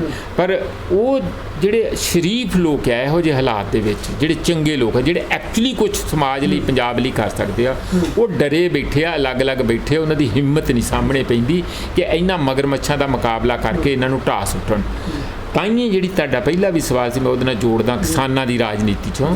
ਉੱਥੇ ਇਸੇ ਕਰਕੇ ਲੋਕ ਬਾਰ-ਬਾਰ ਉਧਰ ਨੂੰ ਦੇਖਦੇ ਵੀ ਆਹ ਇੱਕ ਵੱਡੀ ਮੂਵਮੈਂਟ ਹੈਗੀ ਆ, ਜੇ ਇਹਨਾਂ ਦੇ ਕੁਝ ਰੱਬ ਮਨ ਮਿਹਰ ਪਾ ਦੇਵੇ ਤੇ ਜੇ ਇਹਨਾਂ 'ਚੋਂ ਕੁਝ ਚੰਗੇ ਲੀਡਰ, ਕੁਝ ਹੋਰ ਲੀਡਰ ਸਾਰੇ ਉੱਠ ਕੇ ਇੱਕ ਸਿਰ ਮੂੰਹ ਜਿਹਾ ਇੱਕ ਬੂਟਾ ਹੀ ਲਾ ਦੇਣ ਨਵਾਂ, ਫਿਰ ਹੌਲੀ ਹੌਲੀ ਉੱਗਦਾ ਰਹੇ, ਤੇ ਇਹੋ ਜਿਹੀ ਕੋਈ ਸ਼ੁਰੂਆਤ ਹੋ ਜੇ ਤੇ ਉਹ ਚੰਗੀ ਗੱਲ ਹੈ। ਪਰ ਇੱਕ ਗੱਲ ਮੈਨੂੰ ਜ਼ਰੂਰ ਸੱਚੀ ਗੱਲ ਹੈ, ਇਹ ਕੋਈ ਆਪਣੀ ਪਿੱਠ ਪੰਜਾਬੀਆਂ ਦੀ ਥਾਪਣ ਵਾਲੀ ਗੱਲ ਨਹੀਂ ਮੈਂ ਕਹਿ ਰਿਹਾ, ਪਰ ਜੇ ਕੋਈ ਇਹੋ ਜਿਹੀ ਚੰਗੀ ਨਵੀਂ ਲਹਿਰ ਚੱਲੂਗੀ ਜਿਹੜੀ ਵਿਕਲਪਿਕ ਰਾਜਨੀਤੀ ਨੂੰ ਇੱਥੇ ਉਤਾਰੇ ਔਰ ਮਜ਼ਬੂਤ ਕਰੇ, ਤਾਂ ਮੈਨੂੰ ਲੱਗਦਾ ਕਿ ਉਹਦੇ 'ਚ ਪੰਜਾਬ ਬੜੀ ਜ਼ਰਖੇਜ਼ ਧਰਤੀ ਆ। ਹੁਣ ਦੀ ਕਿਸਾਨ ਦੀ ਮੂਵਮੈਂਟ 'ਚ ਵੀ ਤੁਸੀਂ ਦੇਖਿਆ, ਜਾ ਕੇ ਕਿੱਥੇ ਪੱਛਮੀ ਬੰਗਾਲ ਤੱਕ ਜਾ ਕੇ ਦਹਾੜ ਮਾਰ ਕੇ ਆਏ, ਔਰ ਇਹੋ ਜਿਹਾ ਪੋਟੈਂਸ਼ੀਅਲ ਬੰਗਾਲੀਆਂ 'ਚ ਵੀ ਕਾਫੀ ਹੈਗਾ।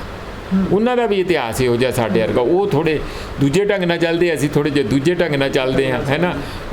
ਲਾਲਾ ਵਾਲੇ ਅਸੀਂ ਜ਼ਿਆਦਾ ਹਾਂ, ਪਰ ਦੋਵੇਂ ਜਦੋਂ ਅਸੀਂ ਮਿਲ ਜਾਂਦੇ ਹਾਂ, ਜਿਸ ਤਰ੍ਹਾਂ ਬਿਜਲੀ ਜਗਦੀ ਆ, ਇੱਕ ਨੈਗੇਟਿਵ ਲਾਈਨ ਹੁੰਦੀ ਹੈ, ਇੱਕ ਪੋਜ਼ੀਟਿਵ ਹੁੰਦੀ ਆ, ਹੈ ਨਾ, ਤੱਤੀ ਠੰਡੀ। ਇਹ ਤੱਤੀ ਠੰਡੀ ਜਦੋਂ ਤਾਰ ਜੋੜਦੀ ਹੈ ਜੇ ਬੰਗਾਲ ਦੀ ਅਤੇ ਪੰਜਾਬ ਦੀ, ਮੈਨੂੰ ਲੱਗਦਾ ਹੈ ਪੰਜਾਬ ਦੀ ਦੇਸ਼ ਦੀ ਨਵੀਂ ਰਾਜਨੀਤਿਕ ਨੁਹਾਰ ਕਾਫੀ ਅਸੀਂ ਬਦਲ ਸਕਦੇ ਹਾਂ। ਉਮੀਦ ਮੈਨੂੰ ਪੰਜਾਬ ਤੋਂ ਇਸ ਕਰਕੇ ਰਹਿੰਦੀ ਹੈ ਕਿ ਜਿਹਦੇ ਵਿੱਚ ਸਿੱਖ ਸੱਭਿਆਚਾਰ, ਸਿੱਖ ਰਹੁ ਰੀਤਾਂ ਔਰ ਸਿੱਖ ਵਿਚਾਰ ਅਤੇ ਫਲਸਫੇ ਦਾ ਜੋ ਕਿ ਬਹੁਤ ਹੀ ਮਾਨਵਵਾਦੀ ਅਤੇ ਸਾਰੇ ਧਰਮਾਂ ਨੂੰ, ਹਰ ਇਨਸਾਨ ਨੂੰ ਨਾਲ ਲੈ ਕੇ ਚੱਲਣ ਲਈ ਪ੍ਰੇਰਦਾ ਕਰਦਾ, ਨਹੀਂ ਕਰਦਾ ਉਹ ਤੇ ਸਾਡੀਆਂ ਆਪਣੀਆਂ ਕਮੀਆਂ ਹੋਣਗੀਆਂ, ਪਰ ਮਾਰਗ ਤੇ ਹੈ, ਉਹਦੇ ਤੇ ਚੱਲ ਕੇ ਇੱਕ ਰਸਤਾ ਹੈ, ਸਾਡੇ ਕੋਲ ਇੱਕ ਪ੍ਰੋਗਰਾਮ ਹੈ, ਚੱਲ ਕੇ ਅਸੀਂ ਵਾਕਿਆ ਹੀ ਇਸ ਦੇਸ਼ ਦਾ ਕਾਫੀ ਉਪਹਾਰ ਕਰ ਸਕਦੇ ਹਾਂ ਔਰ ਇਸ ਨੂੰ ਇਸ ਜਿੱਲਤ 'ਚੋਂ ਕੱਢ ਸਕਦੇ ਹਾਂ। ਜਾਗਦਾ ਪੰਜਾਬ ਮੰਚ ਤੇ ਕਾਂਗਰਸ ਦੇ ਜਿਹੜੇ ਬਾਗੀ ਐਮਐਲਏ ਨੇ, ਪ੍ਰਗਟ ਸਿੰਘ ਵੀ ਆਉਂਦੇ ਨੇ, ਕੀ ਲੱਗਦਾ ਤੁਹਾਡੇ ਵੱਲ ਆ ਸਕਦੇ ਨੇ ਜਾਂ ਤੁਸੀਂ ਉਧਰ ਕਦੇ ਜਾ ਸਕਦੇ ਹੋ ਪੰਜਾਬ ਦੇ ਭਵਿੱਖ ਲਈ ਜਾਂ ਪੰਜਾਬ ਦੇ ਭਲੇ ਲਈ? ਦੇਖੋ, ਪ੍ਰਗਟ ਸਿੰਘ ਉਹਨਾਂ ਦਾ ਇੱਕ ਆਪਣਾ ਰੁਤਬਾ ਹੈ, ਇੱਕ ਇਮੇਜ ਹੈ, ਕਈ ਵਾਰੀ ਮੀਟਿੰਗਾਂ ਵੀ ਹੁੰਦੀਆਂ, ਉਹ ਵੀ ਚਾਹੁੰਦੇ ਵੀ ਹੈਗੇ ਆ ਵੀ ਕੁਛ ਨਾ ਕੁਛ ਪੰਜਾਬ ਦਾ ਹੋਏ। ਉਹਨਾਂ ਦੀ ਦਿੱਕਤ ਵੀ ਉਹੀ ਹੈ ਜੋ ਸਾਡੇ ਵਾਲੀ ਹੈ, ਉਹ ਅਕਾਲੀਆਂ 'ਚ ਸੀ ਤੇ ਉਹ ਅਕਾਲੀਆਂ ਨੂੰ ਮਨਜ਼ੂਰ ਨਹੀਂ ਸੀ, ਜੇ ਉਹ ਹੁਣ ਕਾਂਗਰਸ ਆ ਤੇ ਕੈਪਟਨ ਨੂੰ ਮਨਜ਼ੂਰ ਨਹੀਂ ਆ, ਉੱਥੇ ਵੀ ਉਸੇ ਤਰੀਕੇ ਨਾਲ ਰੌਲਾ ਰੱਪਾ ਪਾਉਂਦੇ ਰਹਿੰਦੇ ਆ।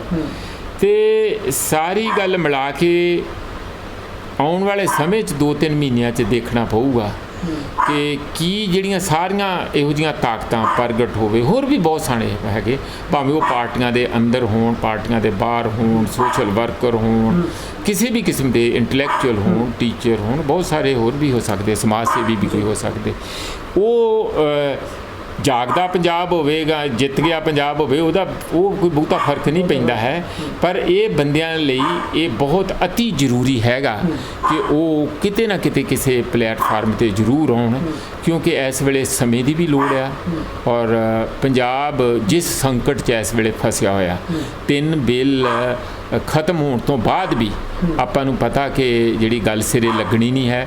ਪੰਜਾਬ ਦਾ ਸੰਕਟ ਬਹੁਤ ਸਾਰੇ ਮੁੱਦੇ ਉੱਥੇ ਖੜੇ ਨੇ, ਬਿੱਲਾਂ ਨਾਲੋਂ ਬਹੁਤ ਜ਼ਿਆਦਾ ਗਹਿਰਾ ਆ, ਤੇ ਇਸ ਲਈ ਜਿਹੜੇ ਚੰਗੇ ਬੰਦੇ, ਜਿਹੜੇ ਇਮਾਨਦਾਰ ਬੰਦੇ, ਜਿਹੜੇ ਵਾਕਿਆ ਹੀ ਦਿਲੋਂ ਪੰਜਾਬ ਦਾ ਕੋਈ ਭਲਾ ਕਰਨਾ ਚਾਹੁੰਦੇ ਆ ਔਰ ਜਿਹੜੇ ਕੁਰਬਾਨੀ ਲਈ ਤਿਆਰ ਆ, ਪੰਜਾਬ ਦਾ ਭਲਾ ਕਰਨ ਲਈ, ਆਪਣੀ ਧੌਣ ਘਟਾਉਣ ਲਈ ਤਿਆਰ ਆ, ਤੇ ਉਹ ਬੰਦੇ ਜੇ ਇਕੱਠੇ ਹੋ ਜਾਣ ਇੱਕ ਔਰ ਹੋਣ ਲਈ ਕੋਈ ਦਿੱਕਤ ਵੀ ਨਹੀਂ ਹੈਗੀ, ਮਾਹੌਲ ਵੀ ਬਣਿਆ ਹੋਇਆ, ਆਪਾਂ ਇਹੀ ਕਹੀਏ ਕਿ ਕੁਛ ਨਾ ਕੁਛ ਨਿਕਲ ਤੇ ਸਕਦਾ, ਪਰ ਬਾਕੀ ਅੱਗੇ ਜਿਸ ਤਰ੍ਹਾਂ ਰੱਬ ਨੂੰ ਮਨਜ਼ੂਰ ਹੈ। ਤੁਸੀਂ ਜਿਵੇਂ ਪੰਜਾਬ ਦੇ ਬਹੁਤ ਸਾਰੇ ਐਮਐਲਏਜ਼ ਨੂੰ ਵੀ ਮਿਲਦੇ ਰਹਿੰਦੇ ਹੋ, ਕੀ ਮੇਰਾ ਆਖਰੀ ਸਵਾਲ ਹੈ, ਕੀ ਲੱਗਦਾ ਹੈ ਪੰਜਾਬ ਦੀ ਰਾਜਨੀਤੀ ਦੇ ਵਿੱਚ ਜਿਹੜਾ 2022 ਦਾ ਭਵਿੱਖ ਹੈ ਪੰਜਾਬ ਦੀ ਰਾਜਨੀਤੀ ਦਾ, ਜਾਂ ਪੰਜਾਬ ਦਾ ਭਵਿੱਖ ਉਸ ਰਾਜਨੀਤੀ ਨਾਲ ਜੁੜਿਆ, ਕਿੱਡੀ ਕੁ ਹਲਚਲ ਹੋ ਜੂਗੀ, ਕਿੱਡੀ ਕੁ ਹਲਚਲ ਹੋਣ ਦੇ ਆਸਾਰ ਨੇ?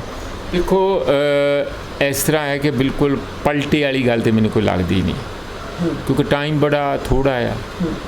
ਕਿਸਾਨਾਂ ਦਾ ਜੇ ਇੱਕ ਅੱਧੇ ਮਹੀਨੇ 'ਚ ਕੋਈ ਸਿਰੇ ਪੱਤੇ ਲੱਗ ਜਾਏ, 2 'ਚ ਲੱਗ ਜਾਏ, ਫਿਰ ਕੋਈ ਸਾਰੇ ਬੰਦੇ ਕਿਉਂਕਿ ਉੱਧਰੋਂ ਵਿਹਲੇ ਹੋ ਜਾਣਗੇ। ਇਸ ਵੇਲੇ ਅਸੀਂ ਕਿਸੇ ਵੀ ਰਾਜਨੀਤੀ ਦੀ ਗੱਲ ਕਰੀਏ, ਉਹ ਸਾਡੇ ਆਪਣੇ ਮੂੰਹ ਦੇ ਚਪੇੜ ਮਾਰਨ ਵਾਲੀ ਗੱਲ ਹੈ। ਕਿਵੇਂ ਸੋਚ ਸਕਦੇ? ਤੁਹਾਡੇ ਬੱਚੇ, ਤੁਹਾਡੇ ਬਜ਼ੁਰਗ, ਤੁਹਾਡੇ ਭਾਈ ਭੈਣ ਉੱਥੇ ਬੈਠੇ ਹੋਣ ਭੁੱਖੇ ਧਿਆਣੇ, ਪਰ ਤੁਸੀਂ ਇੱਥੇ ਰਾਜਨੀਤੀ ਦੀਆਂ ਚਾਂਬੜਾਂ ਪਾਉਂਦੇ ਫਿਰਦੇ ਹੋ, ਹੈ ਨਾ। ਉਹ ਇੱਕ ਬੜਾ ਆਪਣੇ ਆਪ 'ਚ ਮੁਸ਼ਕਲ ਵਾਲੀ ਗੱਲ। ਅਸੀਂ ਕੋਈ ਇਹੋ ਜਿਹੀ ਗੱਲ ਦੇ ਵਿੱਚ ਬਖਰੇਵਾਂ ਜਾਂ ਬਖੇੜਾ ਨਹੀਂ ਪਾਉਣਾ ਚਾਹੁੰਦੇ। ਸਾਡੀ ਸਾਰਿਆਂ ਦੀ ਸੋਚ ਹੈ ਕਿ ਪਹਿਲਾਂ ਉਹ ਮੋਰਚਾ ਜਿੱਤਣਾ, ਬਾਕੀ ਸਾਰੀਆਂ ਚੀਜ਼ਾਂ ਬਾਅਦ ਵਿੱਚ। ਜਿਉਂ ਹੀ ਮੋਰਚੇ ਦੇ ਵਿੱਚ ਉਹ ਕਿਸੇ ਤਣ ਪੱਤਣ ਲੱਗਦੀ ਗੱਲ, ਤਾਂ ਫਿਰ ਅਗਲਾ ਸਟੈਪ ਜਿਹੜਾ ਉਹ ਆਟੋਮੈਟਿਕਲੀ ਉਹਦੇ 'ਚ ਇੱਕ ਸੋਚਿਆ ਜਾ ਸਕਦਾ ਕਿ ਉਹਦੇ 'ਚੋਂ ਕੀ ਨਿਕਲਦਾ ਤੇ ਕੀ ਨਹੀਂ ਨਿਕਲਦਾ। ਪਰ ਜਿੱਥੋਂ ਤੱਕ 2022 ਦੀ ਗੱਲ ਹੈ, ਜੇ ਪਲਟਾ ਪੈਣਾ ਹੋਵੇ ਤਾਂ ਪੈ ਵੀ ਸਕਦਾ, ਕਿਉਂਕਿ ਮੈਨੂੰ ਇਹ ਵੀ ਪਤਾ ਕਿ 2014 'ਚ ਆਮ ਆਦਮੀ ਪਾਰਟੀ 2 ਜਾਂ 3 ਮਹੀਨਿਆਂ ਦੀ ਬਾਹਰ ਆ ਗਿਆ ਸੀ ਤੇ 25% 2-3 ਮਹੀਨਿਆਂ 'ਚ ਆਪ ਹੀ ਲੋਕ, ਕਿਉਂਕਿ ਅੱਜ ਕੱਲ੍ਹ ਸੋਸ਼ਲ ਮੀਡੀਆ ਹੈਗਾ, ਹੋਰ ਹੈਗਾ, ਇਹ ਤੇ ਦਸੰਬਰ, ਜਨਵਰੀ, ਫਰਵਰੀ ਕਾਫੀ ਹੈਗੇ ਆ ਸਾਰੀ ਚੀਜ਼ ਨੂੰ, ਗੇਮ ਨੂੰ ਪਲਟਣ ਲਈ। ਔਰ ਇਸ ਗੱਲ ਤੋਂ ਸਾਰੀਆਂ ਪਾਰਟੀਆਂ ਬਹੁਤ ਡਰੀਆਂ ਹੋਈਆਂ ਵੀ ਹੈਗੀਆਂ। ਹਾਂ, ਕਿਉਂ ਉਹਨਾਂ ਨੂੰ ਐਵੇਂ ਲੱਗਦਾ ਕਿ ਜਿਹੜੀ ਇਹ ਸੱਤਾ ਮਾਂਜ ਗਏ ਆ, ਇੱਕ ਲੋਕਾਂ ਦੇ ਵਿੱਚ ਹਰਮਨ ਪਿਆਰੇ ਇਹ ਮੂਵਮੈਂਟ ਸਾਰੀ ਬਣ ਚੁੱਕੀ ਹੈ, ਇਹ ਨਾ ਹੋਵੇ ਕਿ ਇਹਨਾਂ ਨੂੰ ਠਿੱਬੀ ਲਾ ਜਾਣ ਤੇ ਇਹਨਾਂ ਨੂੰ ਇਹਨਾਂ ਦੇ ਦਰਾਂ ਦੇ ਉੱਤੇ ਜਾ ਕੇ ਗੇੜੇ ਮਾਰਨੇ ਪੈਣ। ਇਹੋ ਜਿਹੀ ਗੱਲ ਬਣੀ ਜਿਵੇਂ ਸਾਧਾ ਸੰਤਾਂ ਦੇ ਡੇਰਿਆਂ ਤੇ ਲਾਉਂਦੇ ਆ। ਇਹ ਕਿਸਾਨਾਂ ਪ੍ਰਤੀ ਵੀ ਉਹਨਾਂ ਦਾ ਇਹ ਐਟੀਟਿਊਡ ਹੈਗਾ। ਤੇ ਇਹ ਤੇ ਅਜੇ ਇਸ ਤਰ੍ਹਾਂ ਹੀ ਮੈਂ ਸੋਚਦਾ ਕਿ ਕਾਫੀ ਉਤਾਰ ਚੜਾਅ ਹੈ, ਇਹਨੂੰ ਤੁਰੰਤ ਨਹੀਂ ਤੁਸੀਂ ਕੁਝ ਕਹਿ ਸਕਦੇ, ਪਰ ਉਮੀਦ ਤੇ ਜਹਾਨ ਹੈਗਾ। ਜੇ ਵੇਲੇ ਸਿਰ 1, 2, 3 ਮਹੀਨਿਆਂ ਦੇ ਅੰਦਰ ਵੀ ਉਹ ਮੂਵਮੈਂਟ ਕਿਸੇ ਪਾਸੇ ਲੱਗਦੀ ਹੈ, ਖਾਸ ਕਰਕੇ ਤੇ ਕੋਈ ਨਾ ਕੋਈ ਉਹਦੇ 'ਚ ਜਿਸ ਤਰ੍ਹਾਂ ਜਿੱਤ ਦੀ ਕਾਫੀ ਸਾਨੂੰ ਉਮੀਦ ਹੈਗੀ ਹੈ, ਉਹ ਹੋ ਜਾਂਦੀ ਹੈ, ਤਾਂ ਫਿਰ ਅਗਲਾ ਸਟੈਪ ਜਿਹੜਾ ਇਹ 2022 ਹੀ ਲੌਜੀਕਲੀ ਇਹ ਬਣਦਾ। ਔਰ ਉਹਦੇ 'ਚ ਸਾਰਿਆਂ ਨੂੰ ਮੇਰਾ ਖਿਆਲ ਕੋਸ਼ਿਸ਼ ਵੀ ਰਲ ਮਿਲ ਕੇ ਕਰਨੀ ਚਾਹੀਦੀ।